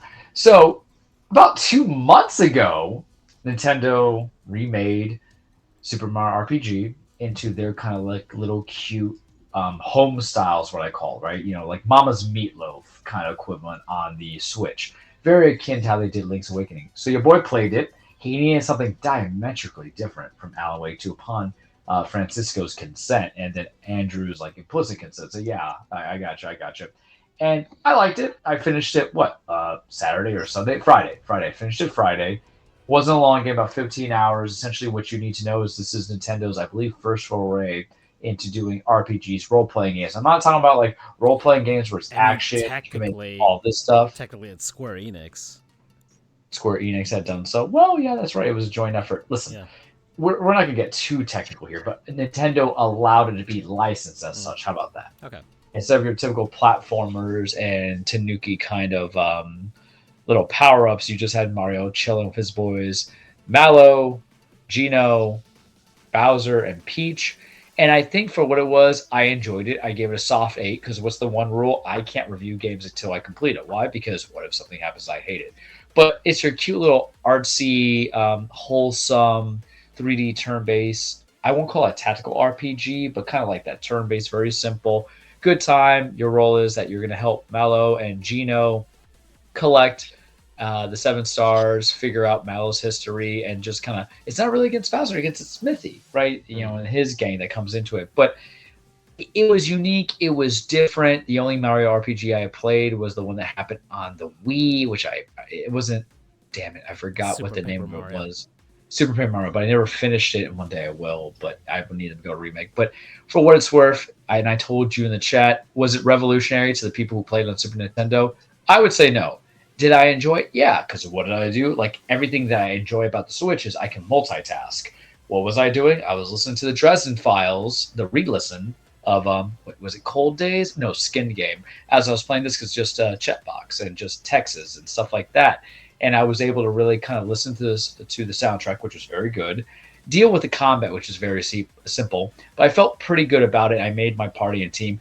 I would say I was a little disappointed that they didn't add anything new to it. They added new stuff, but I'm talking about like new sort of like Geno. What happens over Geno, or whatever you call him, Geno Salami, right? But I think it's good for anybody who hasn't played it like me. I think it's good if you're just trying to pack up that Switch library on its swan song, because we're getting there. We have a maniacal thing that I did because I traded in the minute I finished it. I wasn't there for the end game credits. I got $30 out of it. I have a total of what, $264 in GameStop credit. We know I'm about to pull off the biggest con. But back to the game itself, it was enjoyable. It was cute. It didn't overstep its welcome, wear it out, or anything of nature. About 15 hours to beat it. Post credits, there is some post game content that you go for if you choose. Not for me, but you guys go from there. And I am trying to expand to turn based RPGs, which coincidentally, if it's not Pokemon, the last few games have been the Mario's versus Sparks of Hope and Rabbids, and then with Super Mario RPG. But I liked it. I think it's worth the time. If you have cash, I don't think it's worth 50 or 60. I do think it's in the 30-40 range because one of the trading credits can be high, but it was good. It was wholesome. It was cute. I really rocked with Mallow as my third, considering the fact that he had the lightning strike, and as the game gets more, it wasn't a hard game at all. I didn't really die except going against Jinx, but when you're going against multiple amount of villains and enemies, you want the lightning strike that comes from it. That is like my biggest complaint. I don't like, my problem with turn-based games is sometimes I feel like the villains could just be sponges and the enemies could be sponges. You know what I mean? Like, it makes no sense. But if I'm not really having to strategize on anything and build up a plan, and I'm just listening to whatever and then following whatever on the Twitter, I feel like it hurts a little bit. But a soft 8 is still an 8 at the end of the day. So Super Mario RPG, highly recommend it. Go give it a try. I don't think it's anything revolutionary, but if you missed out like I did, or if you just want to see if Nintendo and Square Enix can build up something that's very cute and interesting from an old era to the newest era, give it a shot. Promo code Valentina. Okay. So I have my second one, and Andrew can get his last one. We're at an hour and 24 minutes, just so you guys know the time. So I had this planned. Once again, I guess I did the pub sub inadvertently, but regardless, I got this one planned, and it's an anime. So I've been watching stuff again. Man, you're on that. Yeah, I have been pretty good on it. So this one is called Zom 100, Bucket List of the Dead. It was formerly not formerly, but it was a manga, and then they translated it into an anime this past year. It's on Apple TV. You can watch it there, but I watched it on Hulu, and it's about 12 episodes for the first season. It's set up so that you can have at least 2 seasons for this, at the very least. So it actually really it's on Netflix as well, I think. Oh no, they have a live action show on Netflix, so they got a live action version. But I haven't watched that. I think that's an actual movie. I might see that now that I've seen this anime. But the actual anime itself starts out with this guy, and he works at, I think, like a marketing company or something like that, and he is miserable at his job. His boss sucks. He only has time for work, doesn't have time for himself to get out with friends or see his family. He's from like a small farm village in Japan, and he moved to Tokyo, and he has a miserable life. And then one day, the zombie apocalypse happens. A virus, fungus, or whatever gets out, and suddenly, like, everything's like the apocalypse is happening right now.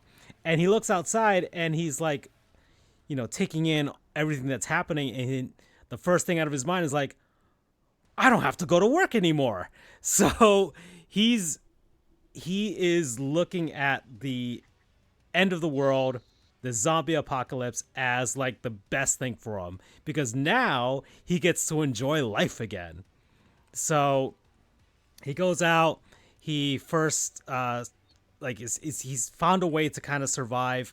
He meets this girl who also, she's out there and she's finding a way to survive, but she's kind of standoffish in that sense. He finds his best friend alive from college, and they get back together again, and now they're hanging out, and eventually they become a trio. And then like they found this foreign exchange or person, and she's like from Germany and she's in Japan, and they join up with her, and it's about them and their adventures. And he's like, I want to make a bucket list of all the things that I wanted to do in my life. And so they all go out and try and do all the fun things, all the things that they wanted to do in life, just with the zombie apocalypse happening at the same time. And there's some pretty, I mean, there's some pretty good episodes where, some parts of his past kind of come back to him and make you really like question like your own life's like work, home ratio and balance. And that make you think, man, I kind of see that in myself, and that would also suck. And yeah, I can kind of see why he was kind of burnt burnt out or just completely destroyed by work to the point where a zombie apocalypse is actually a good thing for him. So it's really good. It makes you think in that sense. And I think I would recommend it to us nihilistic millennials out there for sure. I think that's why it resonated with me a lot, to be honest. So yeah, Is it because you spent all day watching CLEs? Yeah, I did that too. So yeah, and it's a pretty cool art style, and it's not just human beings that become zombies in this. Animals also could become zombies. So but it's pretty good. I actually really enjoyed it. So I think everybody should give this a shot. So promo code bucket list. All right, I guess it's my turn again. Yeah.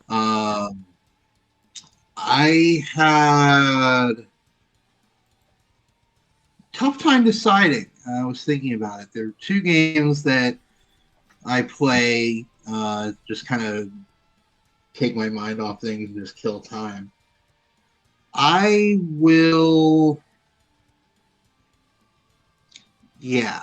go with this one because it's a bit of a nostalgia trip. It's a game called RuneScape. Okay. Runescape. RuneScape, exactly. RuneScape, what have you. This is an old game. It's at least 20 years old. But I played it religiously when I was in middle and high school, particularly middle school. It's like 6th through 8th grade.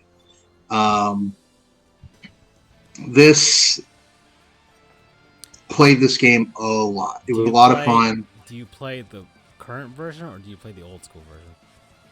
I play the old school version. Okay. Go with the nostalgia. But so what this game is, for anyone that doesn't know, it's set in, I don't know, would you call it medieval? Yeah, it's a fantasy.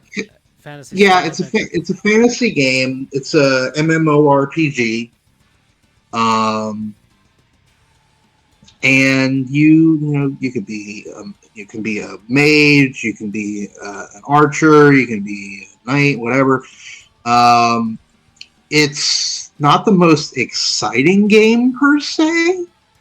A lot of your time is just spent leveling up, and I would say it's almost like the gaming equivalent of fishing, where you just spend a lot of time doing stuff and maybe not necessarily getting any sort of major progress.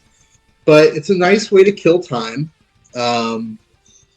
I started playing again at someone's recommendation because they play it now. They kept playing it since middle school. But yeah, it's a fun little game. It's mostly nostalgia, but like right now I'm shooting arrows at a giant. getting my range up. So it's a nice way to, like if you just want to, I know some people like watching reality TV or whatever to just relax and not have to think about anything for a little bit. This is kind of a game like that, and I'm not saying it is a bad thing. It's a good game. I enjoy playing it. And mostly, at least right now, it's just the nostalgia kick. Because, again, this was a game that I played when I was in middle school. So, and I'm playing on the same graphics. They've updated the graphics, but they also gave you the option of using the old graphics, which is really nice. And I enjoy it. I pick it up every now and then. It's a good time. So, RuneScape, you could play it for free for the most part. There's some extra stuff that you can pay a subscription for, but you really don't need it. Yeah, give it a shot. If you decide to join, I'm on there as, of course, Stamp Frijoles. Promo code Runescape. Yeah, I did. One time, I guess I suggested to you a video about some of the scandals of RuneScape. Mm-hmm. Just there's some stuff that's happened in the community that is a bit salacious. A bunch of Venezuelans are playing it to make money because if you farm for gold, it's actually worth more. The RuneScape gold, the currency in the RuneScape game, is actually worth more than actual Venezuelan bolivares. So the Venezuelan currency is worth less than RuneScape gold. Well, that's a little yeah, a lot has changed in the 15 plus years since I was playing it regularly. A lot of people started using bots, and just it's kind of disappointing because it's most of the people you interact with now are not people. Or Venezuelans, and that's why Andrew's been learning Spanish a lot now, Charles. Makes sense. Yeah. So there you go. We're at an hour and 34 minutes. I really have nothing to say about the Super Bowl, to be honest. Just make the predictions to win, and that's it, man. That's all we could do. San Francisco. Well, I want to mention something. So this, because it is a CBS broadcasted Super Bowl, they will be showing the game on Nickelodeon using their patented Nickelodeon style, I guess, because they've done Nickelodeon games in the past, usually Thanksgiving or one playoff game, but they decided to take it up a notch and go to the Super Bowl. The game, the broadcast will begin with Sweet Victory from SpongeBob, which, hell yeah. Although I'm still disappointed that they didn't open the actual halftime show a few years ago when Travis Scott. I forget his name, unfortunately. Travis Scott. But the creator of SpongeBob passed away. Oh, Shay Hillenbrand.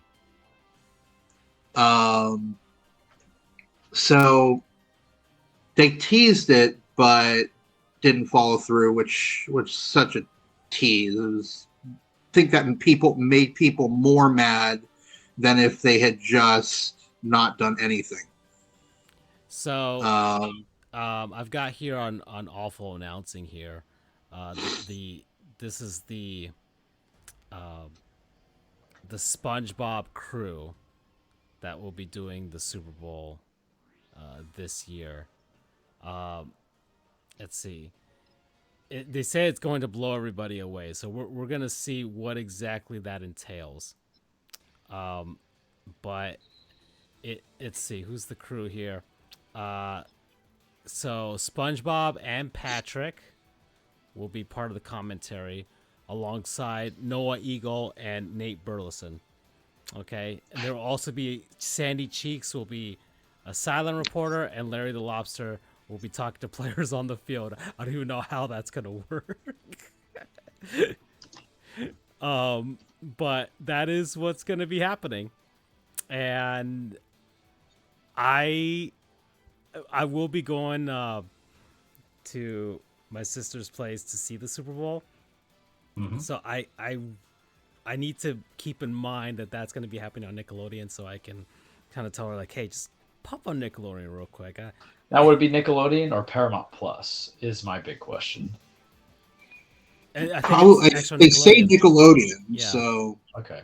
Yeah. although, speaking of Paramount Plus, did y'all see the new ad for Paramount Plus? Yeah. Yes. I already made fun of Tua for it. I love that. That was such a good ad. The Trekkie inside of you was really happy about that. Huh? Knuckles can just climb with his knuckles. Exactly. Don't know why they didn't just, but whatever. Regardless. I mean, he's not going to volunteer just for the full ad made me hilarious. Was hilarious. I mean, Patrick Stewart saying couldn't help handle the pressure. I was like, oh. No, he's like not built for the moment. That's what he said. Mm-hmm. Yeah. Well, in the fifth quarter. Yeah. So that was in the fifth quarter. It's going to be the seventh thing to stretch, and yeah. So it was very good. And then they looked at Peppa Pig, and that was the end of it. But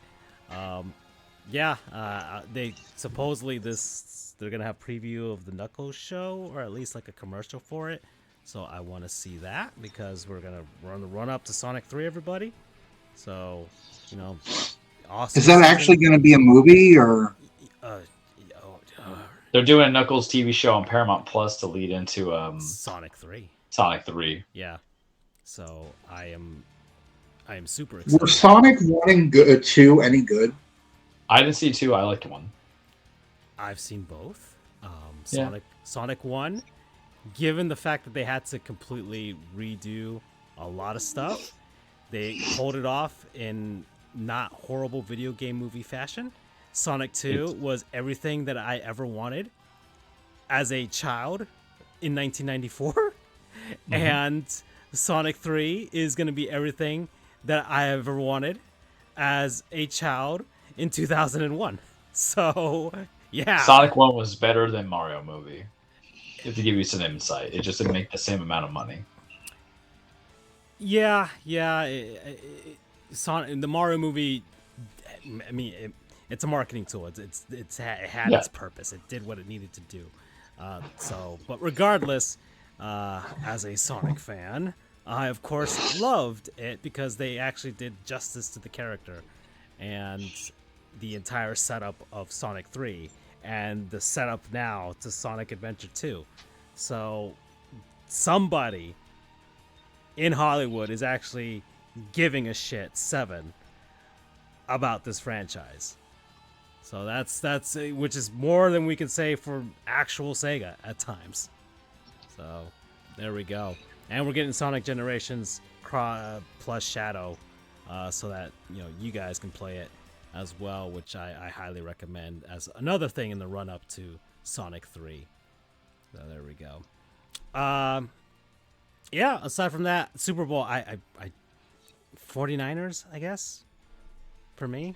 See, it's tough because on one hand, George Kittle likes wrestling, and I sent you guys the chat in my tweet and reply saying, screw it, go Niners. But on the other hand, I really want to piss off, conservative white men. I was going to say misogynistic conservative white men, because that's really what it is. There's a difference between saying conservative white men, because some people don't care or hate Taylor Swift, but this whole trend about it makes me just want to see her kiss Travis Kelce right in the middle of the field. And kiss the Vince Lombardi trophy. I want her to be able to touch something that you guys would never be able to touch. Like, in that sense. I really want that. My petty knows no boundaries, because I've been saying it for as long as we brought back the show. It is really interesting how, one, CBS, NBC, Fox, and ESPN/ABC, they're going to market her, but it's not like she's on camera throughout the duration of the game. I always bring it back that she did this shit, 10 to Jessica Simpson and Tony Romo. These are decent human beings. There's still some people who are supporting Deshaun Watson and wearing his jersey, and O.J. Simpson The kind the of did just as the bad. Baltimore Ravens welcome back Ray Rice. Yeah, that was And nuts. and Ray Lewis killed a guy allegedly, And they so it's also like welcome back too. So yeah. so I'm like, but if it's all that's just glimpse to her, and I And think it's Dolphins because fans I'm- have completely ignored everything Tyreek Hill has ever done. Yeah, and I'm like, I think it's because I'm a wrestling fan where you bring in like celebrities in and you invoke it. I mean, there's a certain, I guess you call him celebrity. I think he's killed every movie franchise known to mankind, you know, back into the wrestling fold. But so it doesn't bother me, but I kind of want her to win. But the problem is if they win, I know her, but if the Chiefs win, it goes to what we talked about the narrative leading to playoffs, that regular season just doesn't matter when you're that great and you can just turn it on like nothing, because this was a team that won 11-6 and then they decimated the Dolphins. They put to bed the Bills and just can't get over that hump for Josh Allen. And then they ended Lamar Jackson in his supposed MVP year.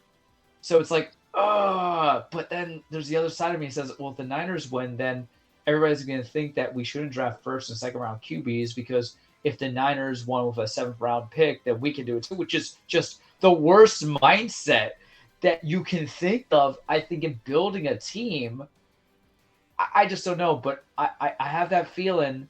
I have that feeling that Taylor magic, it's me, hi, I'm the problem, it's me, is going to be the problem for the misogynist white men. So I kind of want the Chiefs to win. And that's all I can really say, because I love me some Usher. A lot of misogynistic white men are going to feel very uncomfortable if Little Freak starts playing with Nicki Minaj showing up. Just saying, or my way, and I'll start crooning and singing. I think the Super Bowl is what you want it to be, which is just a gathering to be invested in, a very bland season. And this was the most bland season of football I've done with you guys in 5 years of doing the show. I have been apathetic to football. It's not because my team has sucked. It's really because of the fact that all the quarterbacks kind of went down and there's no intrigue or interest. So it really does feel like last man standing, teams that had quarterbacks that didn't get injured. But I just didn't even care. I didn't even care about the firings. Bill Belichick got fired unceremoniously or just off the radar. It didn't matter. Vrabel fired. Yay. You know, we got Brian Callen. Woohoo. Let's see where that takes us. All these other guys got kind of fired. Mike McCarthy's still around some way, somehow, some reason. And then it just doesn't matter. Like, this was it was consequential, but it didn't matter, right? At the end of the day, it felt like an election year. Life goes on. I just want good chicken wings. I've been craving it. I want to see the Deadpool 3 trailer, even though I'm and concerned. And I'll watch the Knuckles trailer. Yeah. How about you, Andrew? What are you looking forward to?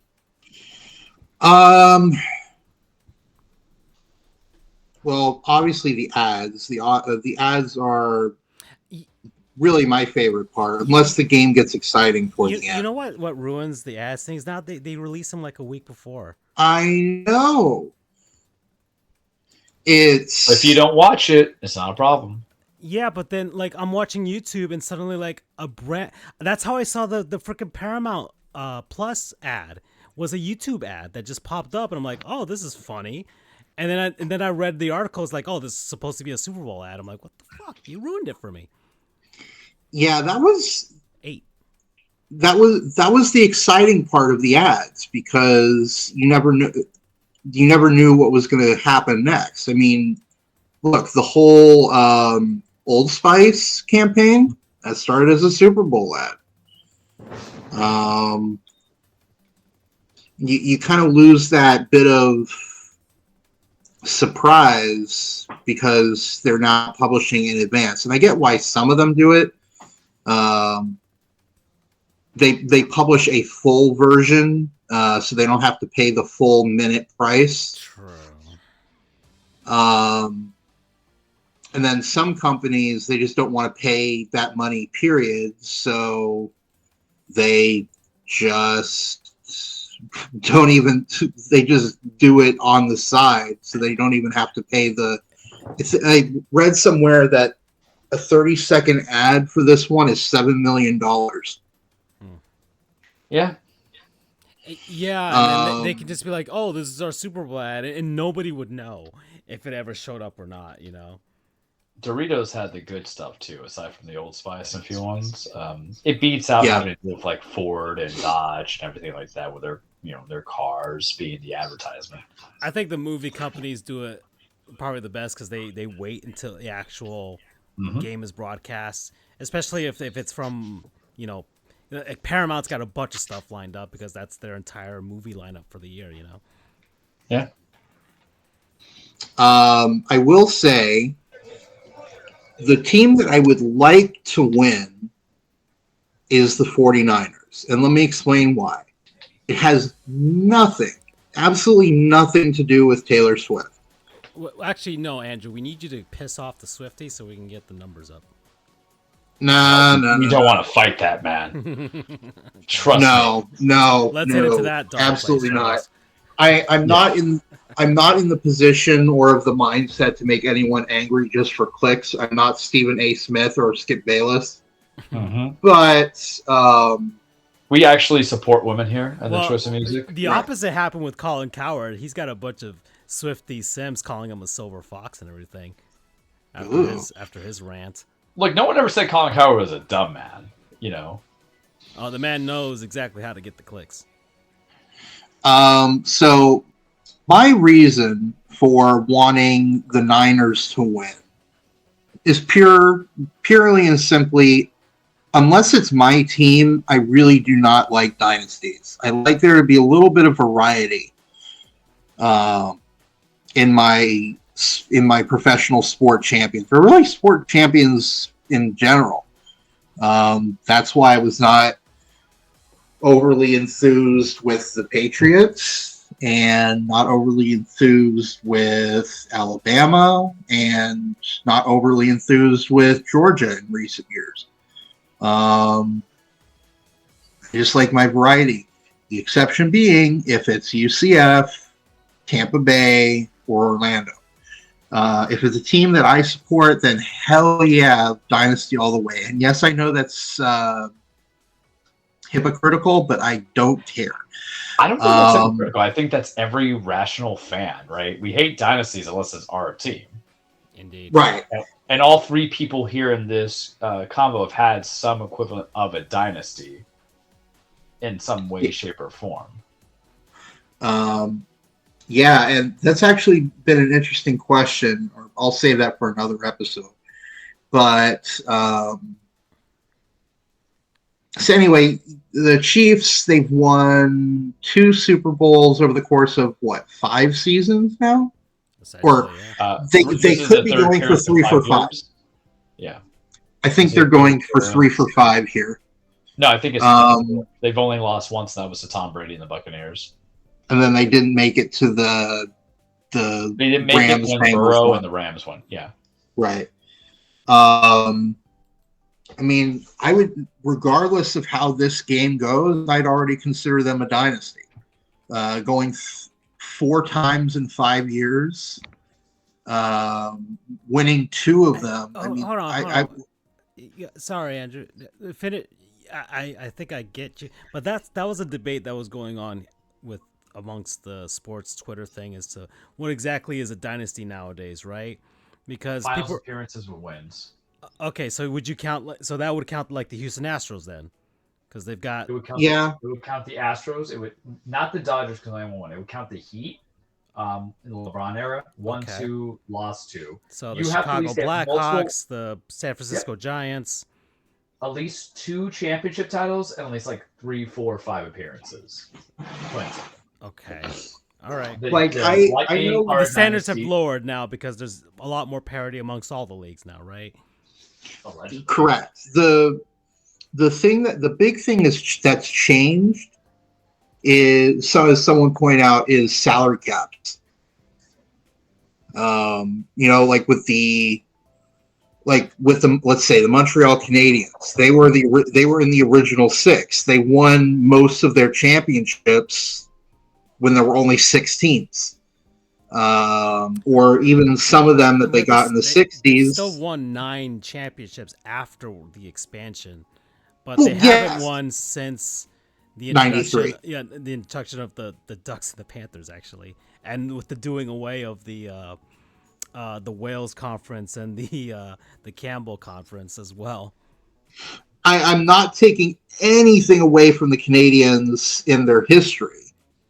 but And of course, Patrick Waugh getting pissed off and leaving also kind of didn't help things. yeah, it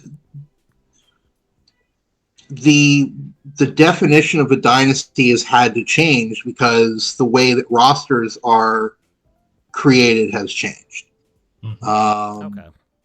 But then the Chiefs end up getting it without having any main guys besides Travis Kelce, Mahomes on offense. They built a team on defense primarily through the draft. Just saying. I think. And I know that at we least like 2 core guys and the coach to hang around, right?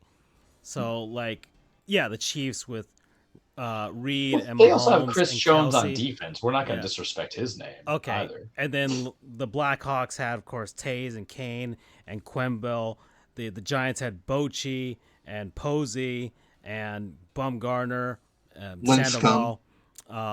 And you had, of course, the Yankees, right? That dynasty as well with Torrey and all those guys. We got no good pitching. Don't say Pettit. Don't say Pettit. Okay. I mean, he was there in '96, and he rode those coattails. And 2009, he got 5 titles out of it. He rode each coattail. Okay, Mariano. Was he a Cy Young winner? Mariano and Jeter and he won 20 games. Posada. Once. yeah. Posada, mind you, being a catcher is kind of tough to stand out on any team in any dynasty. It feels like, Bobby. It'll be a cold day in hell. My body in the ground before I get Pettit love. For 5 years that you guys have been with me, I have been like on Pettit. True. Like white on rice. True. Okay. All righty. All right. Just cool. Dynasty 2 wins, right? We got to put that out there. At least 2 wins. Yeah, at least 2 wins. At least 2, with I guess. More than 3 the appearances. Third one is really hard 2 for to get.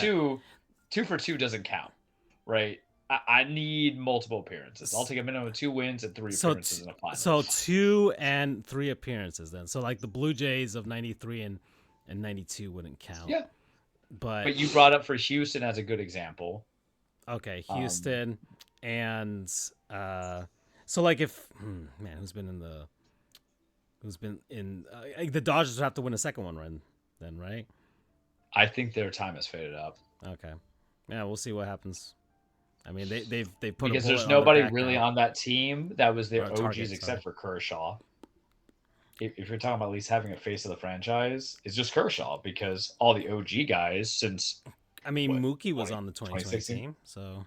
But he was a trade-in, right? Okay, you're talking about like guys that were built and drafted, developed by those teams. It's kind of tough because the same argument goes for the Niners. Because the Heat was just Wade, not Bosch and LeBron. But even in their dynasty is Wade, Bosch, but they had Chalmers that was into it. UD was into it. True. And they Joel Anthony. But here's the thing: they still made it in those 4 with even Battier and then Miller. So you had a time to cultivate. Whereas I think the Dodgers literally, all those other guys kind of like faded out. Sear wasn't still on them.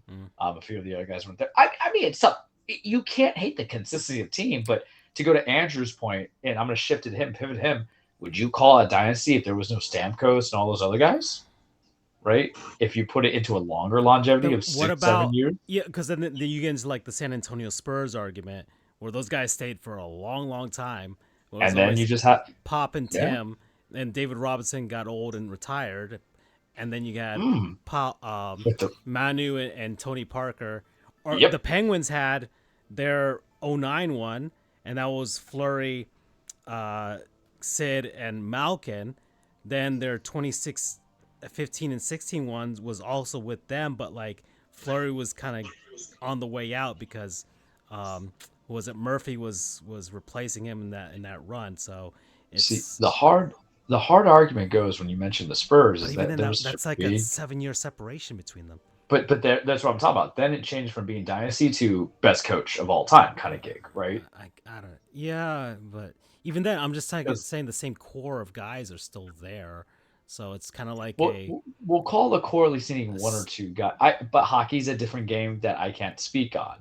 You know, maybe like cicadas, they just kind of were laid dormant and then they woke up. Yeah, because the Pop thing, it was a back-to-back. I'm really going into that 99, 2000 to 2005 kind of gate, that span. Yeah, they got three. They got three in that time, yeah. Yeah, and remember, they really should have had two coming into it with the LeBron era. Just calling it what it was. There was just a lot of luck that came in, and, the Brujeria. Yeah, if they had played the Pistons, it would have probably been a different series. Yeah, right. So you see where it comes from. But I always find the dynamics of dynasties interesting. One, because how people hate it. And coming from the Yankee dynasty, it was like, but you're supposed to love the best teams being the best and how they get to being the best. And I find the Chiefs interesting because this is what everybody had told me for all season long was an offensively impotent team that just played great defense and then just trusted their quarterback and simple running back plays to go from there.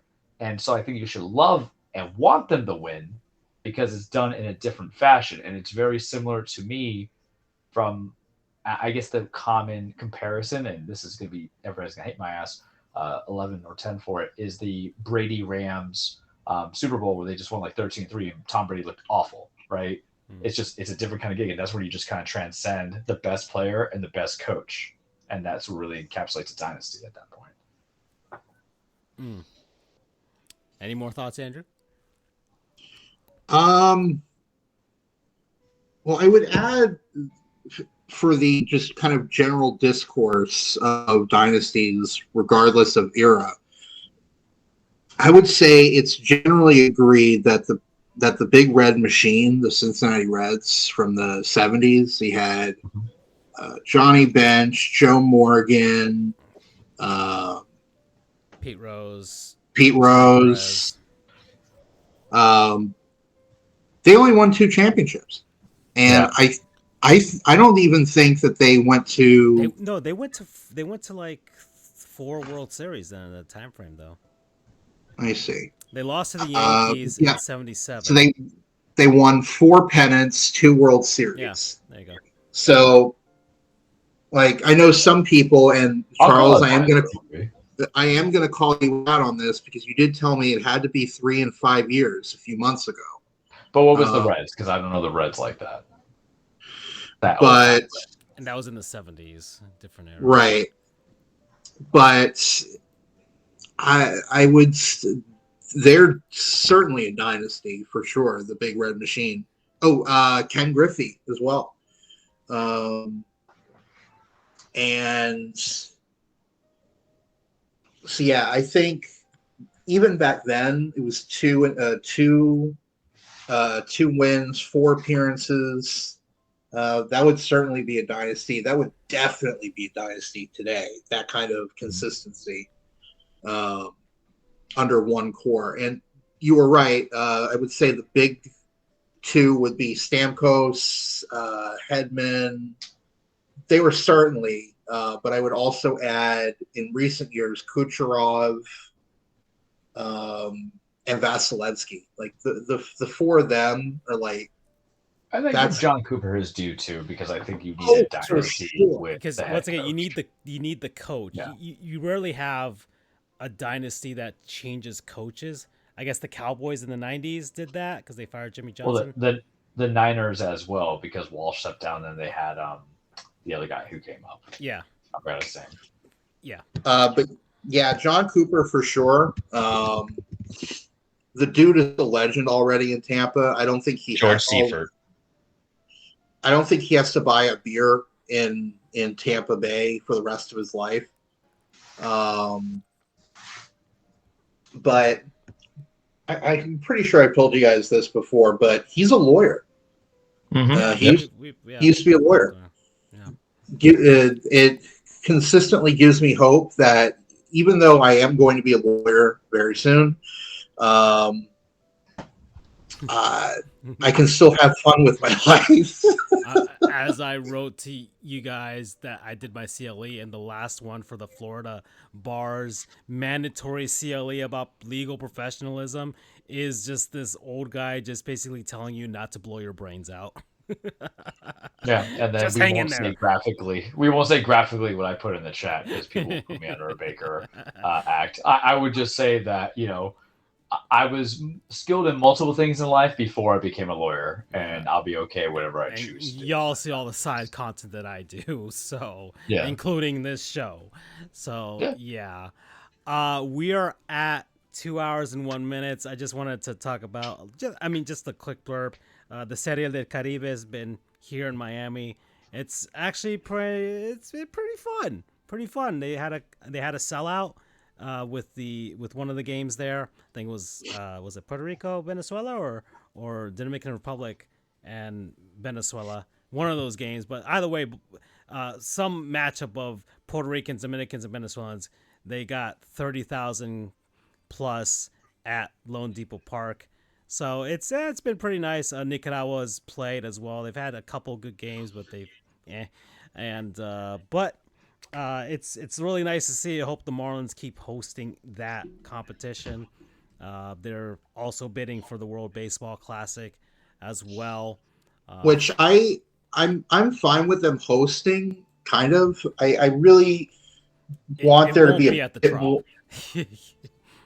I'm not saying it should be at the Trop, but I'd like a little more variety in my venues. I mean, I guess I'm a little bit biased because you have the Royal Rumble, man. What more variety do you want?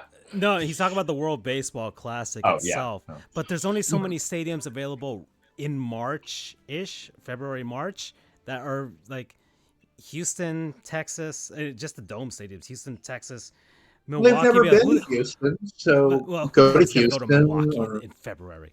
And you have LA, San Diego, and Anaheim. And I guess the Trop could also host, but that's really it. There's not many other venues in Arizona. Just those dome stadiums. And then Toronto because it's in Canada. And that just have another international flair there. I mean, that would be if this is the World Baseball Classic. I mean, they've hosted, as far as I know, all of the games have been either in the U.S., Japan, or Korea. That's it. This whole time. No, it's been in Taiwan. It's been in Mexico, Toronto, and the qualifying events have been held. In Europe, those are a little different. Yeah, but it's still part of the entire thing. You can still watch the games, and they've had the qualifiers in Florida with some of the spring training venues here. So and it's not just this. I mean, Japan is always the Tokyo Dome because even though Japan's got other stadiums, which I think would be nice to see as far as variety is concerned. Taiwan's put in their bid. I think South Korea is trying to get a game played there because I think that's the one country that hasn't been played yet there, Andrew. So I think that is South Korea? Yeah, South Korea hasn't had a game played there just yet. And okay. Australia is a little hard because it's summer over there, and I don't think they have a dome stadium.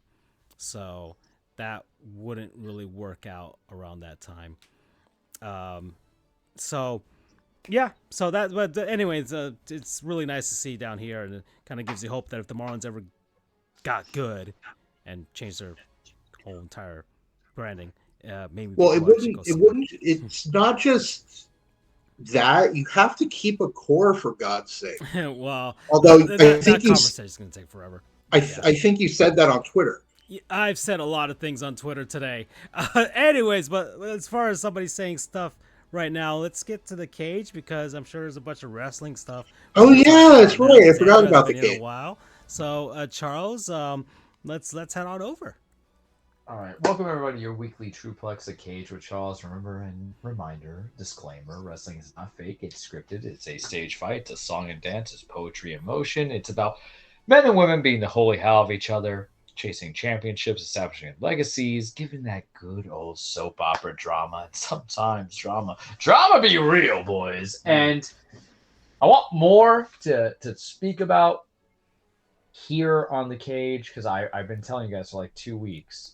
I don't want to make it about WWE. I don't want to make it about WWE. I don't want to make it about WWE. But WWE is synonymous with megalomaniacs sometimes and attention hogs. I mean, it's the big bad promotion out there, right? I mean, sometimes it's not about the promotion, but the person.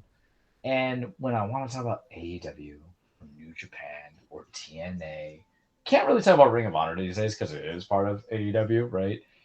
There's always something that comes in. So I keep feel like I'm telling you guys, I'm like, oh yeah, AEW we'll talk about next week and TNA we'll talk about next week. But I'm kind of wrestle fatigued because I am, yeah, right. I'm going into the greatest insult that can be done in the Spanish world, otra vez, and that, yeah, you get it, and that's how I feel like when we're hitting to WWE. So let me hit this right. We'll just do the beats for some of the other ones. TNA changing the name, went from Impact to TNA. We talked about last week. We will focus more on it, maybe if they have more incentivization for me to watch it and follow on the Twitter and go from there. That's that. New Japan, Okada left. We talked about that. Probably going to AEW. Fine, whatever. He ain't going to WWE. No, they why would you want to go to WWE when you could just work 1 or 2 shows a week, make a lot of money, be around your boys? It's perfect. It's what I would do if they paid us $1 million a year to do the podcast, right? It could be a podcast talking about, presidential conspiracies, and I do it if the money's right. I can hang out my dudes. What can I say, right? Mercedes Moné, formerly known as Sasha Banks, is allegedly supposed to appear soon in AEW. Okay, I never really thought she was going to go back to WWE. Why? Because remember when she started a few times as Mercedes Moné after she had let her contract expire, she tore her knee. She didn't really be able to venture out there and do her own gig. You want to kind of dip your toe in the water, see the money that you can make and get as much cash as you can. Why? Because they're going to profit off of you anyway. And if you're going to get that in the indies or if you can get that in the other promotions instead of WWE, do it. It makes sense, right? That's how you're supposed to finesse the situation. Devil don't play fair, and neither should you, Mercedes. Just saying, take it as it is and what you can do with that. Swerve versus Hangman's happening tomorrow, boys. And Andrew, you've been gone for a bit, but I sent you those messages in the chat. That was the greatest match of 2023, and we will be seated tomorrow to watch Dynamite. They're going to have a continuous storyline for Revolution that I think is going to lead to a triple threat match of Samoa Joe versus Hangman Page versus Swerve Strickland. But the problem is when you have these long gestated pay-per-views, I don't really have to talk about them now, right? There's no importance. It's just basically talk about prom that's 6 months away, man.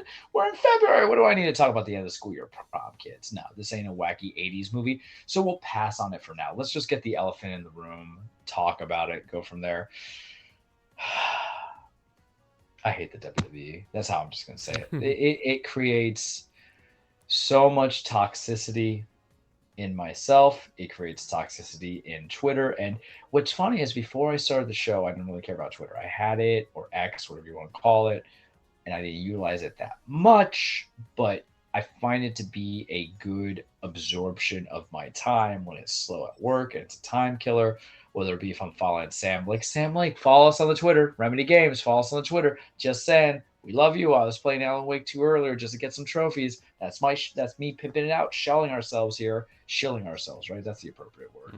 I'll get some light news, but the problem is there's a lot of misinformation on news. I'll get the sports highlights, and then I got a lot of wrestling people I follow. Public Enemies podcast, V, which I think is Hangman or Hollywood Hangman. It's one of them. It's fantastic. Just follow me on my Twitter, you'll find them. Humble Wrestling, which I always send a lot of stuff over there from.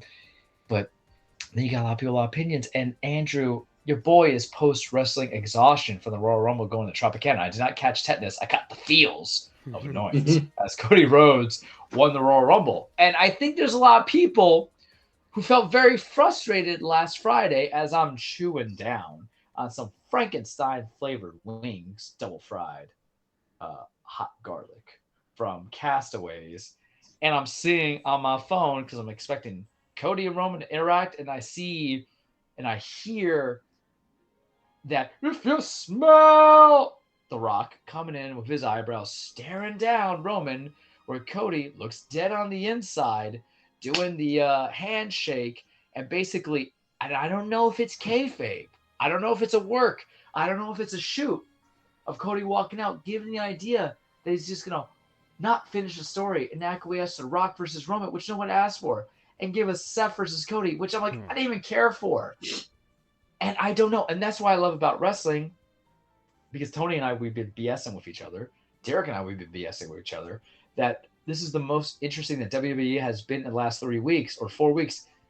Like 3 weeks ago, it was that Raw's going to Netflix on a $5 billion 10-year deal, right? And then there's the Vince McMahon Brock Lesnar craze, which we should not forget about because Vince McMahon's a piece of shit. 12. And Brock Lesnar, if it comes out to be true, and I love you, Brock, but you're kind of a piece of shit. I'm gonna Chris Benoit you real quick on that mentality. I don't know if you've been reading the stuff I sent you guys, but that's pretty egregious. Yeah. And you could be a great wrestler, but you could be a terrible human being. And I am that person who falls through. I'll call a spade a spade. Like, yeah, that person was a great wrestler, but terrible human being. I hope I never know, right? Not you, Brock. I'm not saying that statement about you. I'm talking about Benoit for sure. But Brock, if you're doing that stuff, I can't support it, man. Can't do it. I'm sorry.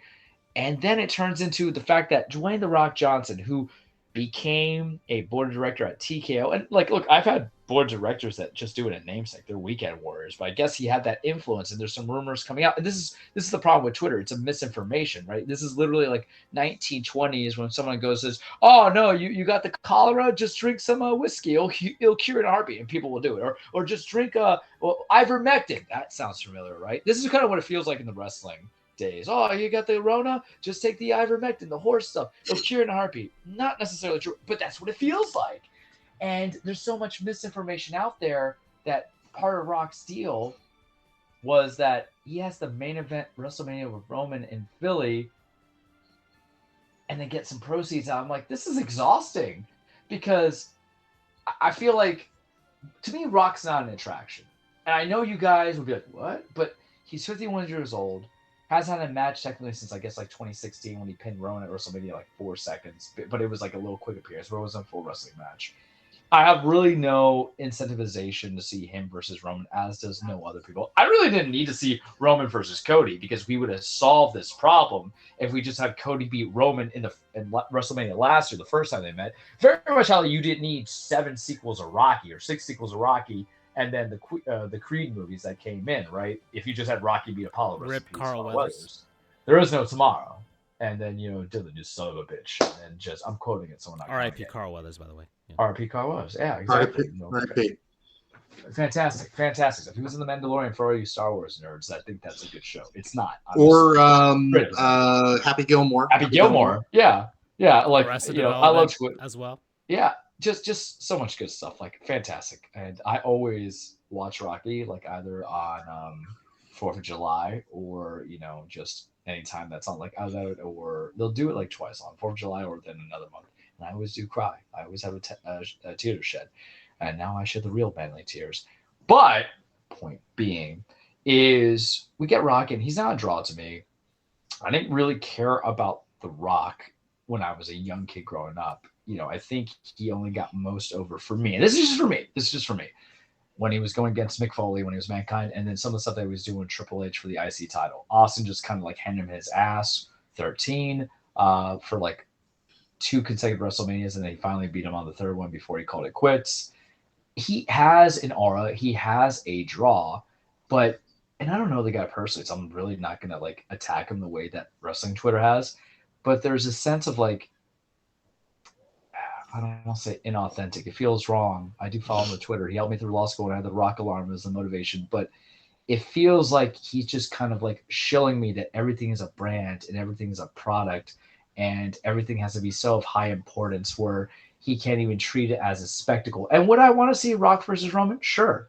At SummerSlam without the title. Because what's the point of Cody winning the Royal Rumble? And I don't even really want a triple threat match between Cody, Rock, and Roman if it leads to that at WrestleMania. I'd rather have it be Cody versus Roman, Cody wins, and then you get the 3rd match in a steel cage or ladder match, whatever. If and this is what I love about wrestling, but this is also what I hate about wrestling, is that if this is all there to give you a triple threat and Cody wins and Roman doesn't get a clean pin on him, and you get a rematch at SummerSlam where it's just Cody versus Roman, and then Cody gets a 1-2-3. That's fantastic. But the concern of it is you're literally looking at me but what if we're wrong? And all this fervor of everybody saying we want Cody on the Twitter and all the feelings really is just irrelevant, and we're stuck with it and it's just got to be Rock versus Roman for 30 minutes, and we never get through it. And there's some people partitioning that Rock should win the title, which he's not. And I literally look at, like, as you're taking, and if I could be crass for like 2 seconds, where you're looking and doing like the big test that you do to get the blood work, I'm like, what kind of disease did I catch? And I hope it's not, and I'll take and accept, right? The damned if you do, damned if you don't situation. The literal rock in a hard place, no pun intended, going from there. Where you're just like, oh, let me just get something that's like antibiotics, and we're okay coming from it. And especially since Hunter has curated a program or the last year or so that has nothing to do with legends and nostalgia. And literally, I get like 2 weeks without Vince McMahon in play, and I already have a legend coming back calling his shot. I'm like, God damn it, 14. And what it has led to is this exhaustion where I don't want to watch it. I'm watching NXT right now. That's actually how we're going to close the show on Positivity. But the idea that I got to be stuck on Rock and Roman, and here's my opinion on Roman. You guys know I love him. I own 3 of those shirts. I wore that shirt to Royal Rumble. I don't necessarily view Roman as a heel. I just view Roman as that guy you can either squat up with, be against, or leave it be. And now you have a very interesting dilemma, because let's say we don't go with the Cody Rhodes route. Let's say Cody, for whatever reason, just challenges Seth, and Seth's begging Cody to challenge him.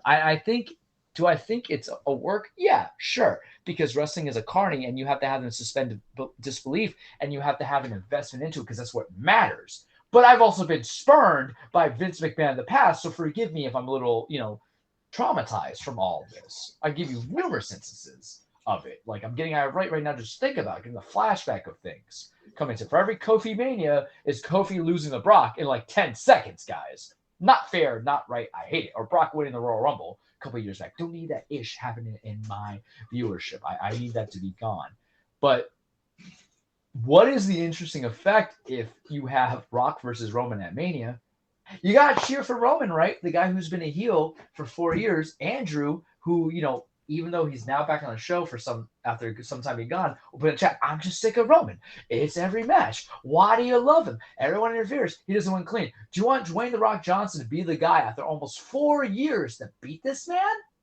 Does it turn Roman face? And that's what I hate about wrestling, where you're just like, is the devil I know better than the devil I don't know? It puts you in weird, compromising situations. The enemy of my enemy is my friend kind of mentality. And it's exhausting because it makes me not want to watch Elimination Chamber. That's happening later this month in Perth, Australia. That's going to be happening at 5 a.m. So your boys choose and sleep over that. There's no build to it because, Roman's not going to be there. Rock's not going to be there. Seth is injured, so he's not defending his title anytime soon. I think they're doing like a number 1 contenders match in the chamber. So I hate that to begin with because it's a very brutal gimmick match, all for a contendership spot. I'm like, I don't like that either. And so I have post WWE exhaustion. So I promise you guys, the next few weeks, I've been talking about WWE a lot, partially because of the Rumble. The next few weeks is really going to be AEW and NXT. Because if I really have to look forward to in my 2-night event in April, going to be about Rock and Roman, I'm going to watch it because, Stockholm Syndrome, right? But I'm going to hate it. And it's going to be the idea that even though I want a steak, I'll still take a cheeseburger from McDonald's because it's better to being fed than not eating, right? But damn it, I hate being a wrestling fan. Speaking of NXT, to end on a happy note, there was a PLE over the weekend, Vengeance Day, about 6 matches on the card. I watched it. It was just okay.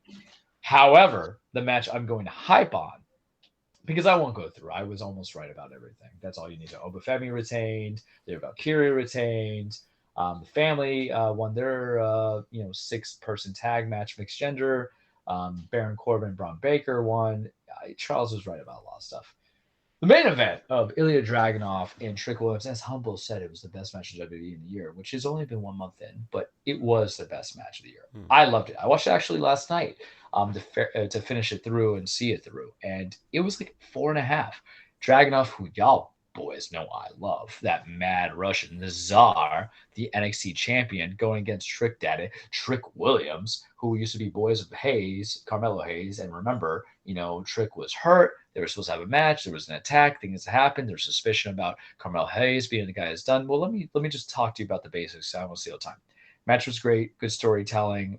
the finish was just excellent. It felt like the Gohan versus Perfect Cell Kamehameha. They both went for the finishers, which Trick is a running knee, and he's a big guy. And then Dragunov is Torpedo Moscow. He got there first before Trick did 1, 2, 3, but there was a time where at the very end, Carmelo revealed that he was the guy who attacked Trick several months ago. He attacked him again, worked his knee, and he's now going to be on a generational heel run.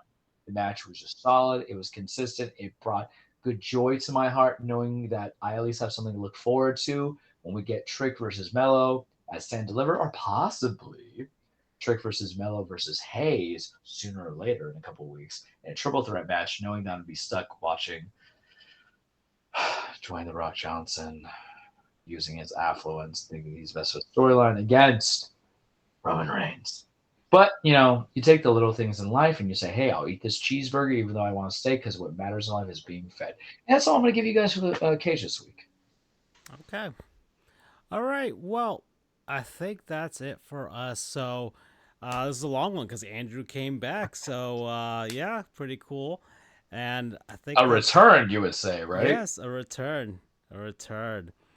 But that's it for us, guys. So see you all next week. Hey. Take care. Good night. There we go. All right. Oh, so you say Andrew would be the second one in the 3-man group. Yeah, but that's true. All right. Yeah, it's been a while. And Rakistan Sinua, Sam.